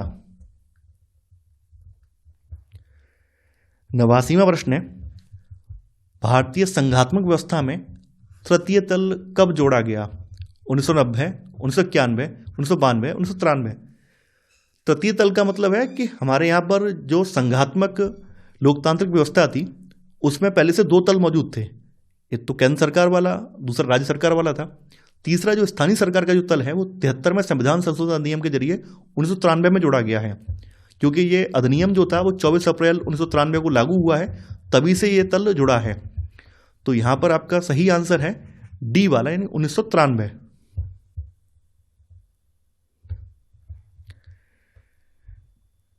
90वां प्रश्न है, 73वें संविधान संशोधन कानून की वैधानिक शुरुआत किस संविधान संशोधन बिल से हुई? 61वां संविधान संशोधन बिल, 62वां संविधान संशोधन बिल, 63वां संविधान संशोधन बिल, 64वां संविधान संशोधन बिल, उपयुक्त में से कोई नहीं या उपयुक्त में से एक से अधिक। देखिए 73वें संविधान संशोधन अधिनियम की जो वैधानिक शुरुआत है ये मूलतः 64वें संविधान संशोधन विधेयक से मानी जाती है, और ये बिल जो है उस समय तत्कालीन प्रधानमंत्री थे राजीव गांधी, उनके समय में ये लोकसभा में प्रस्तुत किया गया था। हालांकि ये विधेयक राज्यसभा से पारित नहीं हो पाया था और लैप्स हो गया था, यानी व्यवगत हो गया था। इसके पश्चात 72वां संविधान संशोधन विधेयक आया और फिर ये दोनों सदनों से पारित भी हो गया। पारित होने के बाद आगे तक नहीं बढ़ पाया, फिर उसके बाद 73वां संविधान संशोधन अधिनियम 1992 ये पारित हुआ। तो कहीं ना कहीं 64वां संविधान संशोधन बिल है, यही 73वें संविधान संशोधन कानून की वैधानिक शुरुआत इससे मानी जाती है। तो यहां पर आपका सही आंसर है डी वाला। 91वां प्रश्न है, निम्नलिखित में से भारतीय संविधान का कौन सा संशोधन पंचायती राज व्यवस्था को संवैधानिक दर्जा प्रदान करता है? 71वां संशोधन, 72वां संशोधन, 73वां या 75वां? तो 73वां संशोधन पंचायती राज को संवैधानिक दर्जा प्रदान करता है, तो सही आंसर है यहां पर सी वाला। 92वां प्रश्न है, भारत के संविधान के 73वें संशोधन का संबंध है केंद्र और राज्यों के संबंध से, सर्वोच्च न्यायालय की शक्तियों से, संसद सदस्यों के वेतन एवं विशेषाधिकारों से, पंचायती राज व्यवस्था से। तो इसका संबंध जो है पंचायती राज से है। 93वां प्रश्न है, भारत के संविधान में पंचायतों और नगरपालिकाओं से संबद्ध 73वें और 74वें संविधान संशोधन जब हुए उस समय भारत के प्रधानमंत्री कौन थे? Indira Gandhi, Rajiv Gandhi, PV Narasimha Rao, VP Singh. देखिए, जिस समय 73वें और 74वें संविधान संशोधन अधिनियम पारित हुए उस समय भारत के तत्कालीन प्रधानमंत्री पीवी नरसिम्हा राव थे। पीवी नरसिम्हा राव जी का जो कार्यकाल है 1991 से लेकर 96 तक रहा है। तो सही आंसर है यहां पर सी वाला। 94वां प्रश्न है, पंचायती राज संस्थाओं को 29 कार्यों की सूची किस अनुच्छेद के तहत दी गई है? अनुच्छेद 243H, अनुच्छेद 243F, अनुच्छेद 243E, अनुच्छेद 243G, उपयुक्त में से कोई नहीं है, उपयुक्त में से एक से अधिक। देखिए, पंचायतों की शक्तियां, प्राधिकार और उत्तरदायित्वों का उल्लेख जो है ये आर्टिकल 243G में किया गया है और इसी में जो है पंचायती राज संस्थाओं के 29 कार्यों की लिस्ट भी इसी में दी गई है, जो कि संविधान की 11वीं अनुसूची के सूचीबद्ध विषयों के संबंध में है। तो यहां पर आपका सही आंसर है डी वाला। 95वां प्रश्न है, संविधान के 73वें संशोधन ने प्रावधान किया है पंचायतों के नियमित चुनाव कराने के लिए महिलाओं के लिए सभी स्तरों पर सीटों के आरक्षण के लिए राज्य वित्त आयोग की संस्तुति के अनुसार पंचायतों को फंड्स का अनिवार्य रूप से हस्तांतरण एवं 11वीं अनुसूची में दिए गए विषयों के संबंध में पंचायतों को शक्ति का अनिवार्य रूप से हस्तांतरण। तो आपको यहां बताना है, देखिए, संविधान के 73वें संशोधन ने पंचायतों को संवैधानिक स्तर प्रदान किया है और इस संशोधन के द्वारा संविधान में शामिल उपबंधों के तहत पंचायतों के नियमित चुनाव होंगे। सभी स्तरों पर महिलाओं के लिए 1/3 सीटें रिजर्व होंगी। इनकी वित्तीय स्थिति सुदृढ़ करने के लिए राज्य वित्त आयोग का गठन का प्रावधान भी इसमें किया गया है। पंचायतों को 11वीं अनुसूची में जो विषय दिए गए हैं तो उन विषयों पर पूर्ण शक्ति इसके पास होगी। तो यहां पर ये चारों के चारों जो विकल्प हैं ये बिल्कुल सही हैं। तो आंसर है आपका यहां पर डी वाला, यानी कि सभी चारों। 96वां प्रश्न है, संविधान के 73वें संशोधन द्वारा पंचायतों को निर्दिष्ट किए जाने वाले कार्य निम्नलिखित में से वर्णित हैं? 11वीं सूची में, 10वीं सूची में, 13वीं सूची में, 12वीं सूची में। देखिए, ये 11वीं अनुसूची में वर्णित हैं। तो यहां पर आपका सही आंसर है ए वाला। 97वां प्रश्न है, भारतीय संविधान की 11वीं अनुसूची में पंचायतों के लिए कुल कितने विषय निर्धारित किए गए हैं? 27, 28, 29, 30। तो 29 विषय निर्धारित किए गए हैं। तो सही आंसर है यहां पर सी वाला। 98वां प्रश्न है, निम्नलिखित में से कौन पंचायतों की संरचना के बाबत उपबंध करने को अधिकृत है? राज्य का राज्यपाल, राज्य का विधानमंडल, भारत की संसद, भारत का राष्ट्रपति। देखिए, आर्टिकल 243C1 यानी कि आर्टिकल 243C1 में यह कहा गया है कि राज्य का विधानमंडल पंचायतों की संरचना के बाबत उपबंध करने के लिए अधिकृत है। तो यहां पर आपका सही आंसर है बी वाला, यानी 98 का बी। 99वां प्रश्न है, पंचायत की संरचना में निम्नलिखित में से कौन सा एक सही नहीं है? किसी राज्य का विधानमंडल विधि द्वारा पंचायत की संरचना के लिए उपबंध कर सकेगा। ग्राम सभा गांव स्तर पर अपनी शक्तियों का प्रयोग करेगी। प्रत्येक राज्य ग्राम, मध्य और जिला स्तर पर पंचायत का गठन करेगा। ऐसे राज्य जिनकी जनसंख्या 20 लाख से अधिक नहीं है वे मध्य स्तर पर पंचायत का गठन नहीं कर सकेंगे। देखिए, यहाँ पर पहला वाला कथन बिल्कुल सही है। किसी राज्य का विधानमंडल विधि द्वारा पंचायत की संरचना के लिए उपबंध कर सकेगा और ग्राम सभा जो है गांव स्तर पर अपनी शक्तियों का प्रयोग करेगी। संविधान का अनुच्छेद 243B1 ये निर्देश देता है कि प्रत्येक राज्य ग्राम, मध्य और जिला स्तर पर पंचायत का गठन करेगा। इसी में आगे लिखा हुआ है, लेकिन ऐसे राज्य जिनकी जनसंख्या 20 लाख से अधिक नहीं है वे मध्य स्तर पर पंचायत का गठन नहीं करेंगे। तो ये लेकिन वाली बात है, ये 243B2 में आ जाती है। तो कहने का मतलब ये है कि अगर हम प्रश्न के लिहाज से देखें तो एक ये सिंगल स्टेटमेंट में जो बात ये कही गई है यहाँ से लेकर यहाँ तक, चूंकि स्टेटमेंट ये पूरा नहीं है, अपूर्ण स्टेटमेंट है, तो गलत मानी जाएगी बात। प्रत्येक राज्य के लिए नहीं है, लेकिन के रूप में कंडीशन भी लगाई गई है कि ऐसे राज्य जहाँ की जनसंख्या 20 लाख से ऊपर नहीं है वहाँ मध्यवर्ती पंचायत गठित नहीं होगी। तो यहाँ प्रत्येक राज्य वाली जो अवधारणा है गलत साबित हो जाएगी। तो यहाँ पर आपका सी वाला गलत हो जाएगा, लेकिन डी वाला यहाँ पर सही होगा। तो यहाँ पर आपका सही आंसर है सी वाला। 100वां प्रश्न है, पंचायती राज व्यवस्था में शासन प्रणाली की संरचना क्या है? ग्राम स्तर पर स्थानीय सुशासन की एक स्तरीय संरचना, ग्राम और खंड स्तर पर स्थानीय सुशासन की द्विस्तरीय संरचना, ग्राम खंड और जिला स्तर पर स्थानीय सुशासन की त्रिस्तरीय संरचना, ग्राम खंड जिला और राज्य स्तर पर स्थानीय सुशासन की चतुस्तरीय संरचना।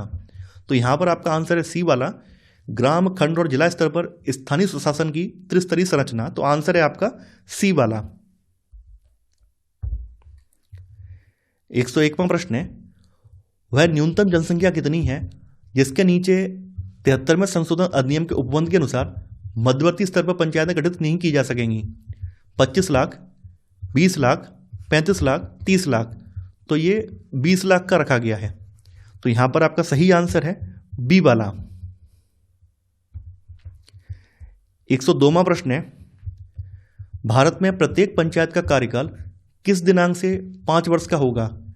अपने प्रथम अधिवेशन के लिए निर्धारित तिथि से, चुनाव की अधिघोषणा की तिथि से, चुनाव परिणामों की घोषणा की तिथि से, सदस्यों द्वारा शपथ ग्रहण की तिथि से। तो देखिए आर्टिकल 243 इसमें यह बात कही गई है कि भारत में प्रत्येक पंचायत अपने प्रथम अधिवेशन की तारीख से 5 वर्षों की अवधि तक कार्य करेगी। तो यहां पर आपका सही आंसर है ए वाला। 103वां प्रश्न है, यदि पंचायत भंग होती है तो किस अवधि के अंदर निर्वाचन होंगे? 1 माह, 3 माह, 6 माह, 1 वर्ष। देखिए आर्टिकल 243E3 इसमें यह लिखा हुआ है कि पंचायत भंग होने की स्थिति में 6 माह के अंदर निर्वाचन करवाना अनिवार्य है। तो यहां पर आपका सही आंसर है सी वाला। 104वां प्रश्न है, निम्नलिखित कार्यों में से कौन सा कार्य स्थानीय सुशासन से संबंधित नहीं है? जन स्वास्थ्य, स्वच्छता का प्रबंध, जन उपयोगी सेवाएं, लोक व्यवस्था का अनुरक्षण। देखिए जन स्वास्थ्य, स्वच्छता का प्रबंध, जन उपयोगी सेवाएं ये सभी स्थानीय सुशासन के अंतर्गत आते हैं। लोक व्यवस्था का अनुरक्षण ये आता है राज्य के अधिकार में, यानी कि जो पुलिसिंग वगैरह का काम है वो राज्य सरकार करती है, ना कि स्थानीय पंचायतें। तो यहां पर आपका जो गलत वाला ऑप्शन है वो है डी वाला। तो आंसर है यहां पर डी वाला। 105वां प्रश्न है, निम्नलिखित में से कौन सा कार्य स्थानीय सुशासन के अधिकार क्षेत्र में नहीं आता? सार्वजनिक स्वास्थ्य, स्वच्छता, जनोपयोगी सेवा, सार्वजनिक अनुशासन का रखरखाव, या उपरोक्त में से कोई नहीं, या उपरोक्त में से एक से अधिक। देखिए यहां पर भी वही है, सार्वजनिक अनुशासन का रखरखाव ये यानी पुलिस की जिम्मेदारी जो है राज्य सरकार की, स्थानीय सुशासन की नहीं है। तो यहां पर आपका सही आंसर है डी वाला। 106वां प्रश्न है, भारत में इनमें से कौन सा विषय पंचायती राज संस्थाओं की शक्तियों के अंतर्गत नहीं आता है? भूमि सुधारों का क्रियान्वयन, न्यायिक पुनर्वीक्षण, निर्धनता निवारण कार्यक्रमों का क्रियान्वयन, इनमें से कोई नहीं। देखिए न्यायिक जो पुनर्वीक्षण है, जुडिशियल रिव्यू है, ये न्यायपालिका के अधिकार क्षेत्र में आता है, पंचायती राज के अधिकार क्षेत्र में नहीं आता है। तो आंसर है यहां पर बी वाला। 107वां प्रश्न है, भारतीय संविधान के 73वें संशोधन के संदर्भ में निम्नलिखित में से कौन सा कथन सही है? इसमें पंचायतों को स्वशासन की संस्था स्वीकार किया गया, इसमें शहरी स्थानीय सरकार को स्वशासन की संस्था स्वीकार किया गया। देखिए 73वां संविधान संशोधन अधिनियम जो है ये पंचायतों से संबंधित है, तो इसमें जो है पंचायतों को स्वशासन की संस्था स्वीकार किया गया है। शहरी स्थानीय सरकार को स्वशासन की संस्था के रूप में स्वीकार करने वाला जो अधिनियम है वो 74वां संशोधन अधिनियम है, ना कि 73वां।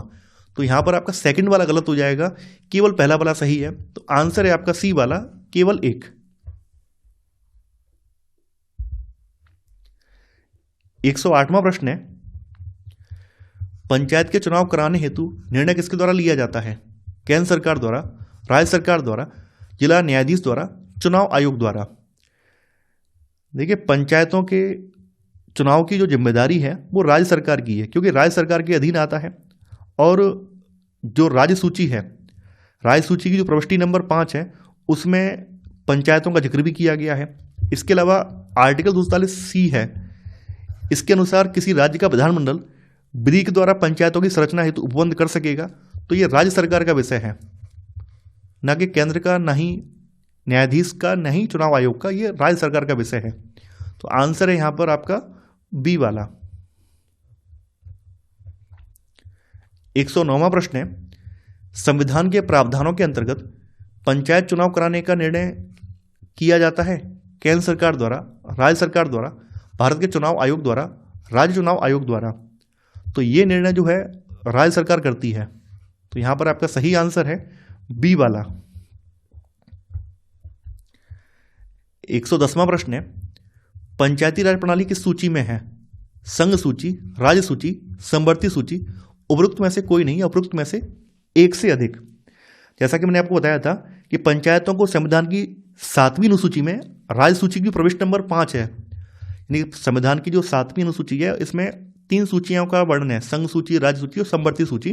तो इसमें जो राज्य सूची है यानी राज्य वाली स्टेट लिस्ट है उसमें जो प्रविष्टि नंबर 5 है उसमें पंचायतों का वर्णन किया गया है। तो यहां पर आपका सही आंसर है बी वाला, यानी राज्य सूची। 111वां प्रश्न है, पंचायत चुनाव होते हैं प्रत्येक 4 वर्षों में, प्रत्येक 5 वर्षों में, प्रत्येक 6 वर्षों में, या सरकार की इच्छा अनुसार? तो संविधान का जो आर्टिकल 243E है तो इसके अनुसार पंचायतों की अवधि उनके प्रथम अधिवेशन से 5 वर्ष तक होगी और इसके बाद फिर है नए चुनाव फिर से कराए जाएंगे। तो यहां पर आपका सही आंसर है बी वाला। 112वां प्रश्न है, निम्नांकित में से कौन एक पंचायतों से संबंधित नहीं है? राज्य निर्वाचन आयोग पंचायतों का चुनाव संपादित करेगा। 74वां संविधान संशोधन अधिनियम, सभी पंचायतों का कार्यकाल 5 वर्ष निर्धारित होगा। एक पंचायत के भंग होने के 6 माह के अंदर नया चुनाव कराया जाएगा। देखिए यहां पर पहला वाला विकल्प पंचायतों से संबंधित है, सी वाला भी पंचायतों से संबंधित है, डी वाला भी है, बी वाला नहीं है, क्योंकि पंचायतों का संबंध 73वें संविधान संशोधन अधिनियम से है। 74वां जो है ये नगर पालिकाओं से संबंधित है, न कि पंचायतों से। तो यहां पर आपका सही आंसर है बी वाला। 113वां प्रश्न है, 73वें संविधान संशोधन का अनुपालन करने वाला पहला राज्य है मध्य प्रदेश, पंजाब, आंध्र प्रदेश, राजस्थान। देखिए 73वां संशोधन अधिनियम लागू होने के बाद मध्य प्रदेश के विधानमंडल ने मध्य प्रदेश पंचायती राज अधिनियम 1993 पारित किया था और इसके पारित करने के बाद इन्होंने सबसे पहले 1994 में पंचायत चुनाव कराए थे। तो 73वें संविधान संशोधन का अनुपालन करने वाला जो पहला राज्य है वो एमपी है, मध्य प्रदेश है। तो यहां पर आपका सही आंसर है ए वाला। 114वां प्रश्न है, भारत में पंचायती या राष्ट्रीय पंचायत दिवस कब मनाया जाता है? 26 जनवरी को, 2 अक्टूबर को, 21 अप्रैल को, 24 अप्रैल को। तो जैसा कि मैंने बताया था 73वां संविधान संशोधन अधिनियम 1992 24 अप्रैल 1993 को ये लागू हुआ था और इसी उपलक्ष्य में इस दिन से पंचायती राज दिवस के रूप में मनाया जाता है। तो यहां पर सही आंसर है आपका डी वाला। 115वां प्रश्न है, 1992 में अधिनियमित नए पंचायती राज बिल में पहले से हटकर अनेक नए प्रावधान हैं। निम्नलिखित में से कौन सा एक ऐसा प्रावधान नहीं है? अन्य क्षेत्र के साथ साथ कृषि, ग्रामीण विकास, प्राथमिक शिक्षा और सामाजिक वानिकी के क्षेत्र में अनेक सम्मिलित दायित्व, सभी पदों के लिए उनके रिक्त होने पर निर्वाचनों का आज्ञापरक किया जाना, पंचायतों में 1/3 पदों तक महिलाओं का सामुदायिक प्रतिनिधित्व, पंचायतों के सदस्यों के लिए नियमित पारिश्रमिक ताकि उनकी समय पाबंदी और जवाबदेही सुनिश्चित हो। देखिए 1992 में जो पंचायती राज अधिनियम पारित किया गया या पंचायती राज बिल उससे पहले लाया गया उसमें ये जो तीनों प्रावधान हैं ये शामिल थे। डी वाला प्रावधान इसमें नहीं था कि पंचायतों के सदस्यों के लिए नियमित पारिश्रमिक हो ताकि वो समय पाबंदी और जवाबदेही उनकी सुनिश्चित हो, ऐसा कोई प्रावधान इनमें बिल में नहीं था। ये तीनों प्रावधान तो थे लेकिन ये वाला डी वाला प्रावधान इसमें नहीं था। तो यहां पर आपका सही आंसर है डी वाला। 116वां प्रश्न है, कथन दिया गया है पंचायतों के प्रधान, प्रमुख तथा अध्यक्ष के पदों में महिलाओं के लिए जिनमें अनुसूचित जाति, अनुसूचित जनजाति और पिछड़ी जाति की महिलाएं सम्मिलित हैं, आरक्षण से उनके क्रियाकलाप में एक सुस्पष्ट परिवर्तन आया है। कारण ग्रामीण क्षेत्रों की महिलाएं इस आरक्षण की मांग लंबे समय से कर रही थी। आपको यहां पर कूट की सहायता से सही उत्तर का चयन करना है।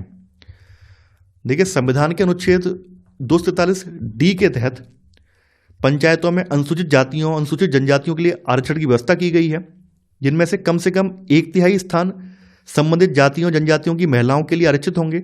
साथ ही पंचायत में प्रत्यक्ष निर्वाचन से भरे जाने वाले जो भी स्थान हैं, उनमें भी 1/3 स्थान SC ST की महिलाओं के लिए और सामान्य महिलाओं के लिए आरक्षित होंगे।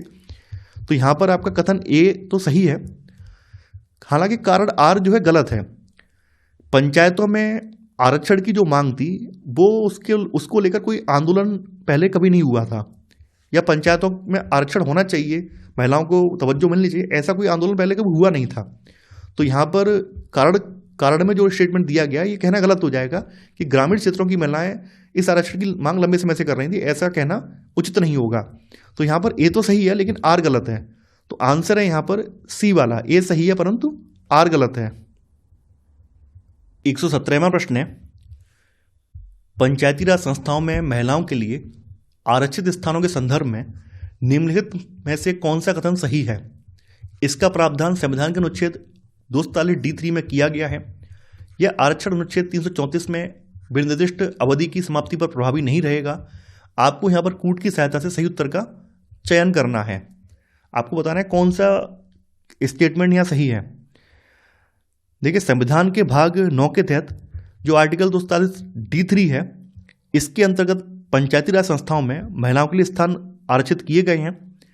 इसके तहत प्रत्येक पंचायत में प्रत्यक्ष निर्वाचन द्वारा भरे जाने वाले स्थानों की जो कुल संख्या है, इसके कम से कम 1/3 स्थान महिलाओं के लिए रिजर्व रहेंगे। और इसी में ये बात भी कही है कि इस प्रावधान पर अनुच्छेद 334 में जो निर्दिष्ट अवधि है, इसका कोई प्रभाव नहीं पड़ेगा। तो यहाँ पर आपका पहला वाला सही है। अब देखिए, सेकंड वाला कथन गलत हो जाएगा। यहाँ पे लिखा है यह आरक्षण अनुच्छेद 334 में निर्दिष्ट अवधि की समाप्ति पर प्रभावी नहीं रहेगा, जबकि यहाँ पे साफ साफ कहा गया है कि इस पर 334 जो आर्टिकल है, इसका कोई प्रभाव नहीं पड़ेगा। तो यहाँ पर सेकंड वाला गलत हो जाएगा। अब आर्टिकल 334 किस लिए है ये भी जान लीजिए। ठीक है, अनुच्छेद 334 के अंतर्गत लोकसभा और राज्य विधानसभा में जो अनुसूचित जातियां हैं, अनुसूचित जनजातियां हैं, इनके लिए आरक्षण, और जो आंग्ल भारतीय समुदाय हैं, इनके मनोनयन संबंधी उपबंध इसमें प्रावधान किए गए थे। हालांकि वर्तमान में जो 104वां संविधान संशोधन अधिनियम 2019 हुआ, इसके जरिए इसमें संशोधन किया गया। इसमें अब आंग्ल भारतीय सदस्यों का नामांकन वाला जो सिस्टम था या मनोनयन वाला सिस्टम था, वो हटा दिया गया है। तो यहाँ पर सेकंड वाला ये प्रावधान 243 D3 पर कोई असर नहीं डालेगा। तो यहाँ पर आपका केवल पहला वाला सही है। तो आंसर है आपका यहाँ पर ए वाला, केवल एक। 118वां प्रश्न है, महिलाओं को पंचायतों में आरक्षण भारतीय संविधान में संशोधन करके दिया गया, वह है 1992 का 17वां संशोधन, 1992 का 73वां संशोधन, 1992 का 74वां संशोधन, 1994 का 70वां संशोधन। देखिए, पहली बार महिलाओं को जो आरक्षण दिया गया है, यानी चुनाव में जो आरक्षण दिया गया है, वो पंचायतों में दिया गया है। तो पंचायत जो अधिनियम है वो 73वां संविधान संशोधन अधिनियम है 1992 वाला। तो यहां पर आपका सही आंसर है बी वाला। 119वां प्रश्न है, संविधान के अंतर्गत पंचायतों में महिलाओं के लिए 1/3 प्रतिनिधित्व की गारंटी कौन सा अनुच्छेद देता है? अनुच्छेद 243 गा, अनुच्छेद 243 घा, अनुच्छेद 243 जा, अनुच्छेद 243 झा। देखिए, ये गा, घा, जा, झा से कंफ्यूज नहीं होना है। ये क्रम वही है, जैसे हिंदी में क्रम स्टार्ट होता है का खा गा से, है ना, का खा गा से क्रम स्टार्ट करते हैं। तो यहाँ का ए को रिप्रेजेंट कर रहा है, खा जो है बी को रिप्रेजेंट कर रहा है। तो कहीं अगर ए बोल रहे हैं या का बोल रहे हैं तो आपको कंफ्यूज नहीं होना है। वो नंबरिंग हिंदी में बोल दिया, अंग्रेजी में बोल दिया, उसका कोई असर नहीं पड़ता है। तो गा का मतलब है सी, घा का मतलब है डी, है ना। 243 सी बोल दो या 243 गा बोल दो, एक ही बात है, कोई ज़्यादा अंतर नहीं है। तो ये जो महिलाओं को 1/3 आरक्षण की जो बात कही गई है, अनुच्छेद 243 डी या 243 घा में ये बात कही गई है। तो आंसर है यहाँ पर बी वाला। 120वां प्रश्न है, निम्नलिखित अनुच्छेदों में से कौन सा अनुच्छेद पंचायतों में अनुसूचित जातियों एवं अनुसूचित जनजातियों के लिए सीटों का आरक्षण प्रदान करता है? 243 डी, 243C, 243B, 243A। तो जैसा कि हमने आपको बताया था कि ये 243D है, तो यहाँ पर आपका सही आंसर है यहाँ पर ए वाला। 121वां प्रश्न है, उत्तर प्रदेश में पंचायती राज संस्थाओं में महिलाओं के लिए आरक्षित स्थानों की संख्या कितनी है? कुल स्थानों का 1/3 महिलाओं की आबादी के अनुपात में कुल स्थानों का 1/4 परिस्थितियों की आवश्यकता अनुसार। देखिए 73वां संविधान संशोधन अधिनियम, इसका जो अनुच्छेद 243D है, इसमें महिलाओं के लिए 1/3 आरक्षण की बात कही गई है। लेकिन जो 73वां संविधान संशोधन अधिनियम है, इसमें पंचायतों को लेकर जो विधि बनाने की शक्ति है वो राज्य विधानमंडलों को दी गई है। यानी राज्य विधानमंडलों से ये कहा गया है कि आप इस अधिनियम के जो गाइडलाइंस हैं, जो दिशा निर्देश हैं, उनको नजरअंदाज नहीं करेंगे, उनको इग्नोर नहीं करेंगे, उनको ध्यान में रखेंगे। इसके अलावा कुछ विशेष प्रावधान अगर आप करना चाह रहे हैं तो वो भी आप कर सकेंगे। तो कहीं कहीं राज्यों ने 1/3 वाला फॉर्मूला अपनाया है, यानी पंचायती राज संस्थाओं में महिलाओं को 1/3 रिजर्वेशन दिया है। कुछ राज्य ऐसे हैं जहां पर महिलाओं ने पंचायती राज संस्थाओं में 50% तक रिजर्वेशन महिलाओं को दिया है। जैसे कि पहला राज्य बिहार था, जिसने सबसे पहली बार भारत में पंचायती राज संस्थाओं में महिलाओं को अपने यहाँ 50% रिजर्वेशन पंचायती संस्थाओं में दिया। तो ऐसे बहुत सारे राज्य हैं। तो यहाँ पे यूपी की बात हो रही है, तो यूपी में फिलहाल 50% रिजर्वेशन का कोई प्रावधान पंचायती चुनाव में महिलाओं के लिए नहीं है। यहाँ पर 1/3 मिलता है, तो यहाँ पर कुल स्थानों का 1/3 है। तो सही आंसर है आपका ए वाला। तो आपको ये बात भी ध्यान में रखनी है कि सभी राज्यों में 1/3 महिलाओं के लिए आरक्षण नहीं है। कुछ राज्यों में इसकी सीमा ज़्यादा है, 50% तक है। 122वां प्रश्न है, पंचायत चुनाव में अनुसूचित जातियों के लिए पदों का आरक्षण किस राज्य में लागू नहीं होगा? उत्तर प्रदेश, असम, अरुणाचल प्रदेश, हरियाणा। देखिए मैंने आपको आर्टिकल 243D(1) में बताया था कि जो आरक्षण वाले जो प्रावधान हैं ये अरुणाचल प्रदेश पे लागू नहीं होते हैं। इसका रीजन ये है कि यहाँ पर शेड्यूल कास्ट नहीं है, और शेड्यूल कास्ट यहाँ पर बिल्कुल जब है ही नहीं, तो अनुसूचित जातियों के पदों का आरक्षण वाला जो प्रावधान है ये इस पर लागू नहीं होता है। बाद में जो है एक संविधान संशोधन और पारित किया गया, 83वां संविधान संशोधन अधिनियम, जो कि सन 2000 में हुआ था। तो इसमें ये बात भी कही गई है, ये प्रावधान इसमें किया गया है कि अनुसूचित जातियों के लिए आरक्षण संबंधी जो प्रावधान है ये अरुणाचल प्रदेश में लागू नहीं होंगे, क्योंकि यहाँ पर शेड्यूल कास्ट यहाँ पर है ही नहीं। तो यहाँ पर आपका सही आंसर है सी वाला। 123वां प्रश्न है, राज्यों के निम्नांकित में से किस समूह पर पेशा यानी पंचायत अनुसूचित क्षेत्रों में विस्तार अधिनियम 1996 प्रवर्तनीय नहीं है? राजस्थान, तेलंगाना, महाराष्ट्र, आंध्र प्रदेश, झारखंड, उड़ीसा, असम, मेघालय, तमिलनाडु, हिमाचल प्रदेश, गुजरात, छत्तीसगढ़। देखिए वर्तमान में पेशा अधिनियम के दायरे में 10 राज्य आते हैं, यानी पेशा अधिनियम जो है 10 राज्यों पर अभी लागू है। और उन 10 राज्यों की मैं स्थिति बता दे रहा हूँ कौन कौन से हैं। आंध्र प्रदेश, तेलंगाना, छत्तीसगढ़, गुजरात, हिमाचल प्रदेश, MP, महाराष्ट्र, उड़ीसा, झारखंड और राजस्थान। तो ये 10 राज्य हैं यहाँ पर पेशा अधिनियम लागू है। असम, मेघालय, तमिलनाडु में पेशा अधिनियम प्रवर्तनीय नहीं है। तो यहाँ पर आपका सही आंसर है सी वाला।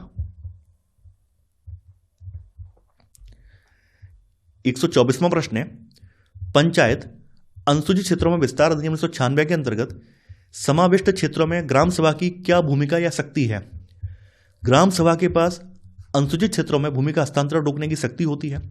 ग्राम सभा के पास लघु वनोपज का स्वामित्व होता है। अनुसूचित क्षेत्रों में किसी भी खनिज के लिए खनन का पट्टा अथवा पूर्वेक्षण लाइसेंस प्रदान करने हेतु ग्राम सभा की अनुशंसा आवश्यक है। आपको यहाँ बताना है कौन सा कथन सही है। देखिए ये भी काफ़ी इंपॉर्टेंट है और IAS प्री परीक्षा 2012 में ये प्रश्न पूछा गया है। तो देखिए इसको देखते हैं। तो जो आपके पंचायत पेशा अधिनियम के अंतर्गत आते हैं, तो पेशा अधिनियम के तहत आने वाली जो भी पंचायतें हैं तो उनकी ग्राम सभा के पास अनुसूचित क्षेत्रों में भूमि का हस्तांतरण रोकने की शक्ति होती है। तो यहाँ पर आपका पहला वाला स्टेटमेंट बिल्कुल सही है। सेकंड वाला भी सही है, ग्राम सभा के पास लघु वनोपज का स्वामित्व होता है। लेकिन थर्ड वाला सही नहीं है। पेशा अधिनियम के तहत आने वाली जो पंचायतें हैं उन पंचायतों में जो माइनर मिनरल्स हैं यानी लघु खनिज वगैरह जो हैं उनके खनन का पट्टा तो ग्राम सभा दे सकता है, लेकिन जो रेयर अर्थ मिनरल्स हैं या बहुत इंपॉर्टेंट मिनरल्स हैं, उनके पट्टे के खनन की जिम्मेदारी इनके हाथ में नहीं सौंपी गई है, ग्राम सभा को वो अधिकार नहीं दिया गया है। तो यहाँ पर आपका थर्ड वाला जो है गलत हो जाएगा। यहाँ पर 1 और 2 सही हैं, तो आंसर है आपका बी वाला, केवल 1 और 2। 125वां प्रश्न है, ग्राम सभा का अभिप्राय है एक पंचायत क्षेत्र के लोग, जिलाधिकारी से अभिसूचित विशिष्ट लोग, ग्राम स्तर के पंचायत क्षेत्र के निर्वाचक नामावली में पंजीकृत लोग, पंचायतों के सदस्य।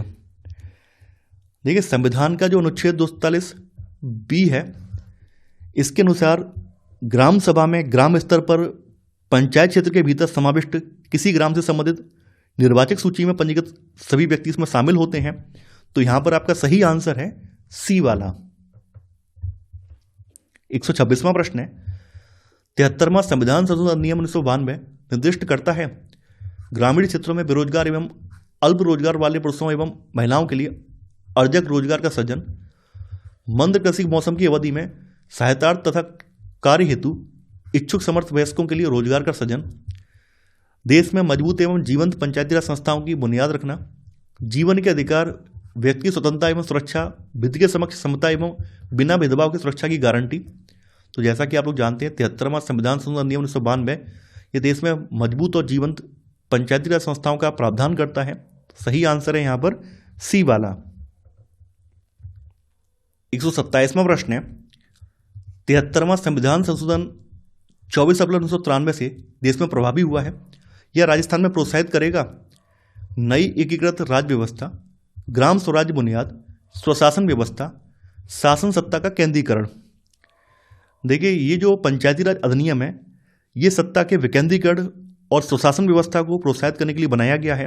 तो यहां पर आपका सही आंसर है सी वाला।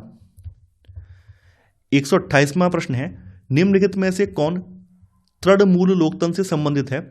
तृणमूल का मतलब है ग्रास रूट लोकतंत्र, यानी जमीनी स्तर पर जो लोकतंत्र होता है उससे संबंधित कौन है? लोकपाल, पंचायती राज पद्धति, अंतरराज्य परिषद, क्षेत्रीय राजनीति।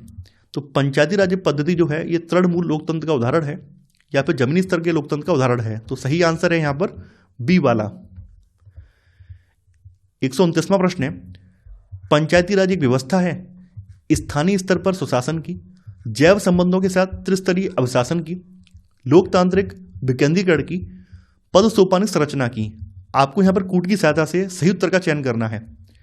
तो पंचायती राज जो है स्थानीय स्तर पर सुशासन की व्यवस्था है, जैव संबंधों के साथ त्रिस्तरीय अभिशासन। जैव संबंध का मतलब ये है कि यहां पर जो तीनों स्तर हैं वो डेड नहीं है, वो अपने आप में मृत अवस्था में नहीं है, बल्कि एक जीवंत अवस्था में आपस में जुड़े हुए हैं। और ये लोकतांत्रिक विकेंद्रीकरण की एक व्यवस्था है।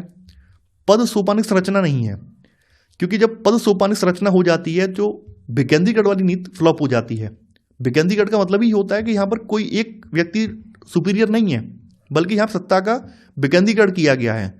तो यहाँ पर आपका चौथा वाला ये है, ये जो है ये इसकी विशेषता नहीं है। तो यहाँ पर आपका सही आंसर है सी वाला, यानी 1, 2 और 3।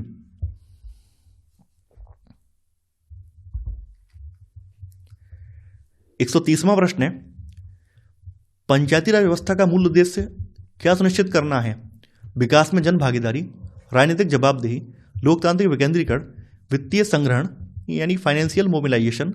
आपको यहाँ पर कूट का प्रयोग करके सही उत्तर का चयन करना है, यानी यहाँ पर इसका उद्देश्य क्या है? देखिए इसका जो मुख्य उद्देश्य है विकास में जन भागीदारी और लोकतांत्रिक विकेंद्रीकरण ये सुनिश्चित करना है। तो यहाँ पर आपका सही आंसर है सी वाला, यानी केवल 1 और 3।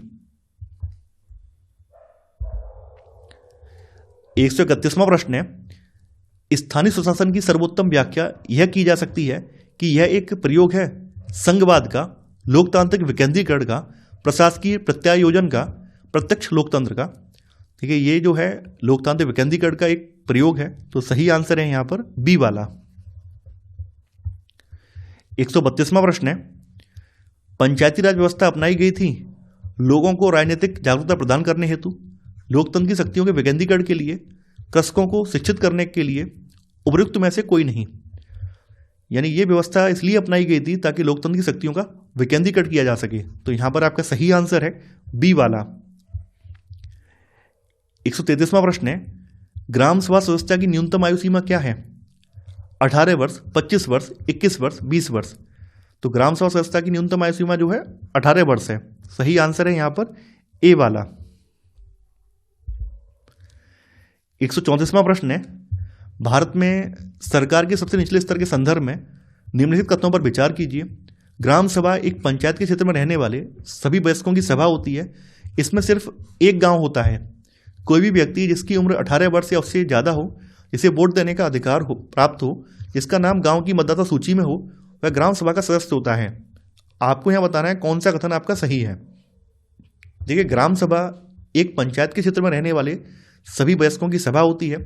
इसमें एक या एक से अधिक गांव हो सकते हैं। यहाँ पर सिर्फ एक ही गांव नहीं होता है, बल्कि कभी कभी एक गांव भी हो सकता है, कभी एक से ज़्यादा गांव भी हो सकते हैं। तो यहाँ पर इस आधार पर ये पहला वाला स्टेटमेंट गलत हो जाए, क्योंकि यहाँ लिखा हुआ सिर्फ एक गांव होता है। नहीं, सिर्फ एक नहीं होता है, एक हो सकता है, लेकिन एक से ज़्यादा ही गांव होते हैं। तो सेकंड वाला सही है कि कोई भी व्यक्ति जिसकी उम्र 18 साल या उससे ज़्यादा है, जिसे वोट देने का अधिकार प्राप्त है, जिसका नाम गाँव की वोटर लिस्ट में है, वो ग्राम सभा का सदस्य होता है। तो यहाँ पर आपका सही आंसर है बी वाला, केवल 2। 135वां प्रश्न है, निम्नलिखित में से किसे ग्राम पंचायत में शामिल किया जाता है? वार्ड पंच, सरपंच, ब्लॉक प्रमुख, जिला पंचायत अध्यक्ष। यहां पूछा गया किसे ग्राम पंचायत में शामिल किया जाता है। पंचायत व्यवस्था में नहीं, बल्कि ग्राम पंचायत की बात की गई है। तो ग्राम पंचायत में वार्ड पंच और सरपंच को शामिल किया जाता है।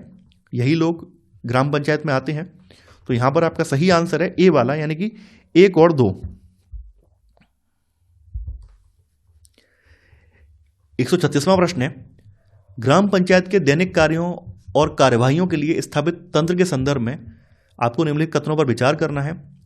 एक ग्राम पंचायत कई वार्डों में बटी होती है। प्रत्येक भाग अपना एक प्रतिनिधि चुनता है, जो वार्ड सरपंच के नाम से जाना जाता है। पंचायत क्षेत्र के लोग मिलकर पंच को चुनते हैं, जो पंचायत का मुखिया होता है। वार्ड पंच और सरपंच मिलकर ग्राम पंचायत का गठन 5 साल के लिए करते हैं। ग्राम पंचायत का एक सचिव होता है, जो ग्राम सभा का भी सचिव होता है। इसकी नियुक्ति सरकार के द्वारा की जाती है। सचिव का कार्य ग्राम सभा और ग्राम पंचायत की बैठक बुलाना और चर्चा में हुए निर्णयों का रिकॉर्ड रखना है। आपको यहां बताना है कौन सा कथन सही है। देखिए, एक ग्राम पंचायत कई वार्डों में बटी होती है और प्रत्येक भाग अपना एक प्रतिनिधि चुनता है, जो वार्ड सरपंच नहीं है, बल्कि वार्ड पंच इसको बोला जाता है। वार्ड पंच बोलते हैं, ना कि सरपंच। तो यहां पर आपका पहला वाला गलत हो जाएगा। पंचायत क्षेत्र के लोग मिलकर पंच को नहीं चुनते हैं, बल्कि सरपंच या अध्यक्ष को चुनते हैं। सरपंच को चुनते हैं, जो कि गांव का मुखिया होता है। सेकंड वाला भी गलत हो जाएगा। यहां पर थर्ड वाला सही है कि वार्ड पंच और सरपंच मिलकर ग्राम पंचायत का गठन 5 साल के लिए करते हैं। सचिव के बारे में जो लिखा है वो भी सही है। सचिव का जो काम है वो भी इसके बारे में सही बताया गया है। तो यहां पर 3, 4 और 5 सही है। तो आंसर है आपका डी वाला, केवल 3, 4 और 5।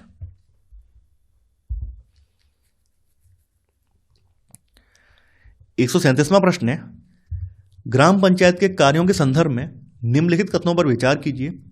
सड़कों, नालियों, स्कूलों, भवनों, पानी के स्रोतों और अन्य सार्वजनिक उपयोग के भवनों का निर्माण और रख रखाव करना, गांव के लोगों को रोजगार देने संबंधी सरकारी योजनाएं लागू कराना, या किसी भी प्रकार का स्थानीय कर नहीं लगा सकता है। आपको यह बताना है कौन सा सही है। देखिए, इसके जो कार्य हैं, इन कार्यों में सड़कों, नालियों, स्कूलों, भवनों या पानी के जो स्रोत हैं, या फिर अन्य जो पब्लिक प्रॉपर्टीज़ हैं, उनके भवनों का निर्माण और रखरखाव करने की जिम्मेदारी आ जाती है। गांव के लोगों को रोजगार देना, इसके अलावा जो संबंधित सरकारी योजनाएं हैं वो गांव स्तर पर लागू कराना, इसकी जिम्मेदारी इसके ऊपर होती है। देखिए, इसके अलावा ये स्थानीय कर भी लगा सकता है, जैसे हाउस टैक्स है, बाजारों पे टैक्स वगैरह, ये सब भी लगा सकता है। तो ये भी इसके अधिकार क्षेत्र में आते हैं। तो यहाँ पर तीसरा वाला गलत हो जाएगा। यहाँ पर 1 और 2 सही है। तो आंसर है आपका ए वाला, केवल 1 और 2।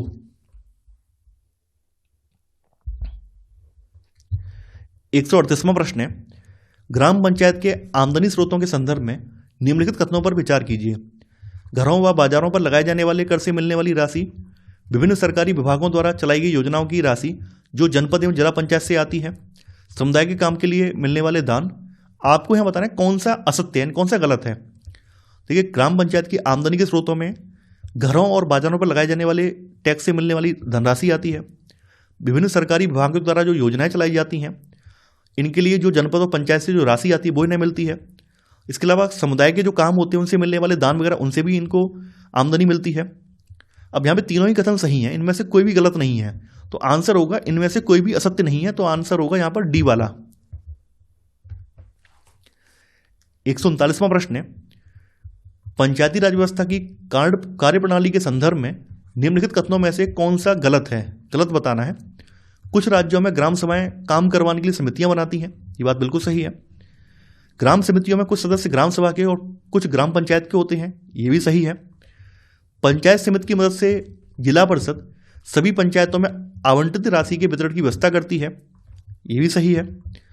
संविधान में दिए हुए निर्देशों के आधार पर देश के हर राज्य ने पंचायत से जुड़े हुए कानून बनाए हैं जो कि सभी राज्यों में एक जैसे हैं।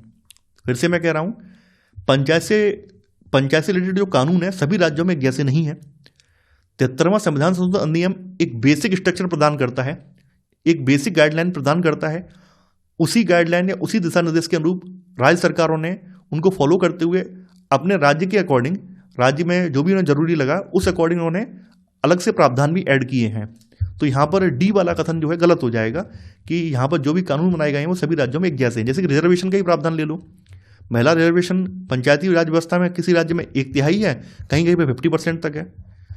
तो ये एक जैसे प्रावधान कहाँ हुए? तो यहाँ पर आपका जो गलत वाला है वो है डी वाला, तो आंसर है आपका डी वाला। 140वां प्रश्न है, ग्राम पंचायत में प्रत्येक वार्ड का एक प्रतिनिधि होता है, उसे क्या कहते हैं? सरपंच, मुखिया, वार्ड पंच, सचिव। देखिए, प्रत्येक वार्ड का जो प्रतिनिधि होता है उसे वार्ड पंच कहा जाता है, तो सही आंसर है यहां पर सी वाला। 141वां प्रश्न है, ग्राम पंचायत में दूसरा खंड विकास खंड का होता है, इसे क्या कहते हैं? जनपद पंचायत, पंचायत समिति, जिला परिषद या ए और बी दोनों? इसको जनपद पंचायत और पंचायत समिति दोनों नामों से पुकारा जाता है, तो आंसर है आपका डी वाला, ए और बी दोनों। 142वां प्रश्न है, पंचायत के सदस्यों को भी कहा जाता है सरपंच, प्रधान, पंच, अध्यक्ष। पंचायत के सदस्यों को पंच भी कहा जाता है, तो आंसर है आपका सी वाला। 143वां प्रश्न है, गांव में पानी की समस्या से निपटने के लिए जल संरक्षण की सर्वाधिक उपयुक्त विधि कौन सी है? सड़कें बनवाना, चेक डैम बनवाना, कुओं को बंद करवाना, नलकूप बनवाना। देखिए, आपके ही चैप्टर में यहाँ पर जो ग्राम सभा की जो मीटिंग चल रही है उसमें जल संवर्धन का मुद्दा उठाया गया है। यहाँ पे एक मुद्दा ये उठाया गया है कि गांव में जल की किल्लत है, तो गांव के जो ग्राम सभा के सदस्य हैं उसमें से एक सदस्य सुझाता है कि क्यों ना नालों पे चेक डैम बना दिए जाएं जिससे कि हमारे गांव में जल संरक्षण हो सके। तो चेक डैम जो है, चेक डैम एक विधि है जिसके जरिए जो नालों का पानी होता है उसको फिल्टर करके उसको संरक्षित किया जाता है। तो चेक डैम के जरिए जल संवर्धन को बढ़ावा दिया जाता है, तो यहाँ पर आपका सही आंसर है बी वाला। तो ये था हमारा आज का वीडियो। आई होप आपको आज का वीडियो पसंद आया होगा। और देखिए, मैं आप लोगों से एक गुजारिश यही करना चाहूँगा कि आप लोग वीडियो को जमकर लाइक और शेयर किया कीजिए, वीडियो पर पूरी अटेंशन दिया कीजिए। मैं जो कंटेंट आपको दे रहा हूँ वो शायद ही कोई यूट्यूब वाला कंटेंट देता हो। इस कंटेंट के लिए मुझे भरसक रिसर्च करनी पड़ती है, बहुत सारे कंटेंट, अदर कंटेंट भी देखने पड़ते हैं, वहाँ से PYQ निकाल के लाने पड़ते हैं, तब आपके सामने मैं ला पाता हूँ। और इन सबको करने का उद्देश्य यही है, एक बार अगर आप ये वीडियो देख लेंगे फिर आपको कोई और सोर्स पढ़ने की आवश्यकता नहीं पड़ेगी, आपका यहीं से पूरा काम हो जाएगा। इसके अलावा अब आपको नोट्स बनाने की आवश्यकता बिल्कुल भी नहीं है। आप लोग हमारे टेलीग्राम चैनल से जुड़कर वहाँ से नोट्स को परचेज कर सकते हैं। आपको नोट्स के साथ साथ उसके जो अभ्यास प्रश्नों की सीरीज है वो भी आपको चैप्टर के एंड में देखने को मिल जाएगी। तो मैं आशा करता हूँ कि आपको इस सीरीज पसंद आ रही होगी। आप लोग इस वीडियो को लाइक और शेयर करना बिल्कुल नहीं भूलेंगे। तो आज के लिए इतना ही। Thanks for watching. जय हिंद।